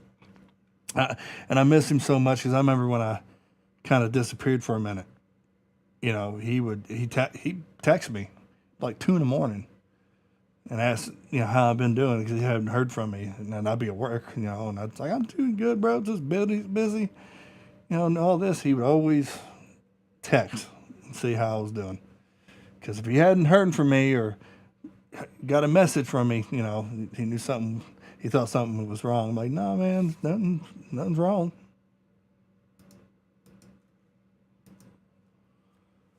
He was a good guy, man. He was a good dude. There's never going to be another like him. I know a lot of people out here that this is legitimate, the truth. There's never going to be somebody like him. He was a once in a lifetime. And I was glad the time I had with him. And at Nightmare on Elm Street stream, right before he passed away, it felt like that was his goodbye to me, because he could have watched anything at Craven, and the last movie was Nightmare on Elm Street, and I was like, I knew, nobody told me, but I knew that he wasn't going to be around much longer. And I got that. I got Nightmare on Elm Street, me and him. And even though he was sick and he was hurting, he still laughed and smiled and all that. So I got that. And I miss him. I'm always going to miss him. We're all always going to miss him. But so I say, we got to do some things to really, his spirit's always going to be alive, but maybe bring back the Friday morning matinee, probably bring that back. I'm sure Knight would do it. I'll ask him, like, what are you doing anyway on early Friday? I work night, so his energy was so infectious. It was. It really was. But that's going to do it. I'm going to jump off here at that. I'm getting hungry, too. And some of my packages should be delivered, because I got a new workbench wall for to put my paints on. I got to hang that. I think we see the time was getting close. Yeah, we all seen it. You know, they didn't because Sarah messaged me and told me that he passed, and then you did like at the same time. It's like yeah, it's all on night's post. You know. Now was I said I was going to wind down. Was I a little bitter because I wasn't on his like memorial panel? Yeah, I was. I got bitter. I mean, I got real bitter because that hurt. You know, it's like fucking why am I on the stream? You know, but like I said, you move past it. Is what it is. There was a lot going on. I don't believe it was intentionally, but if it was, and I found out it was, that's a different story because I'll talk to him about it if I found it was intentional because maybe some people didn't want me on the stream, and then I would have to talk to those people and tell them to go fuck themselves, you know, because like that's not cool. But I was bitter. I was real bitter. I was bitter not just for me. There should have been a lot of people on that memorial stream. Like it should have been May. It should have been Brent, Polar. So not just me. It should have been the pillars of the community. I won't see you Wednesday because I'll be at the hospital with my hubby. He has a biopsy for a podcast. Oh, that sucks, man. That's the cancer I don't like. It's fine. Like I said, because I'll be, the stream probably won't be long because there's not a lot that I have to prep with Pennywise, and mostly it's probably just going to be primering. So the stream probably won't be that long at all. But there's always a replay. It's just going to be me cleaning it up and primering it and then calling it what it is, calling the stream. You know, I kind of want to like paint on Wednesdays, you know, so. But yeah, so that's gonna do it. If you haven't, hit that like button, subscribe if you're watching the replay. Kind of weird unboxing, but hey, I did. I unboxed the printer. I showed you the printer, showed you how big the printer is, and we talked about horror, and that's what this channel is. You don't know what we're gonna be doing. I'll be painting, and we'll talk about horror. We might be talking about people that we lost, that we missed and loved. Might be talking about people we just fucking hate. That's how it is. A deadly vision. This is really a social gathering. We're going to be talking about anything. So I will be back on here Wednesday, 8:30 in the morning. Like I said, it won't be a long stream because there's not a lot I have to do to him. I'll primer him. And that Kaleido primer from Galea, whatever the hell it's called, I ain't going back. I'm not using any other primer, and it doesn't take that many coats. But yeah, and also Friday I'm gonna finish Joker. It's gonna be a Joker stream. I don't think I'm gonna paint Pennywise Friday. I think after I do the touch ups and I do the highlights and everything on the Joker and finish the couple pieces, we might just sit back and have a few drinks and talk, and maybe look for another model or what I might be doing. Hopefully, have some information about Halloween Fest 5 if he's planning on doing it. If not, I'll probably print in the Michael. So talk about together. So we're gonna be doing something excited. Might do a giveaway of something. I don't know because I do have a Pennywise mirror in the other room. I am doing Pennywise, so maybe the Pennywise stream we might be giving which will probably be next Friday, giving that away. So anyway, I will see you all Wednesday. If not Friday. Until then, get to printing, painting, and being creative. I'm out of here, folks.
rising up through the air.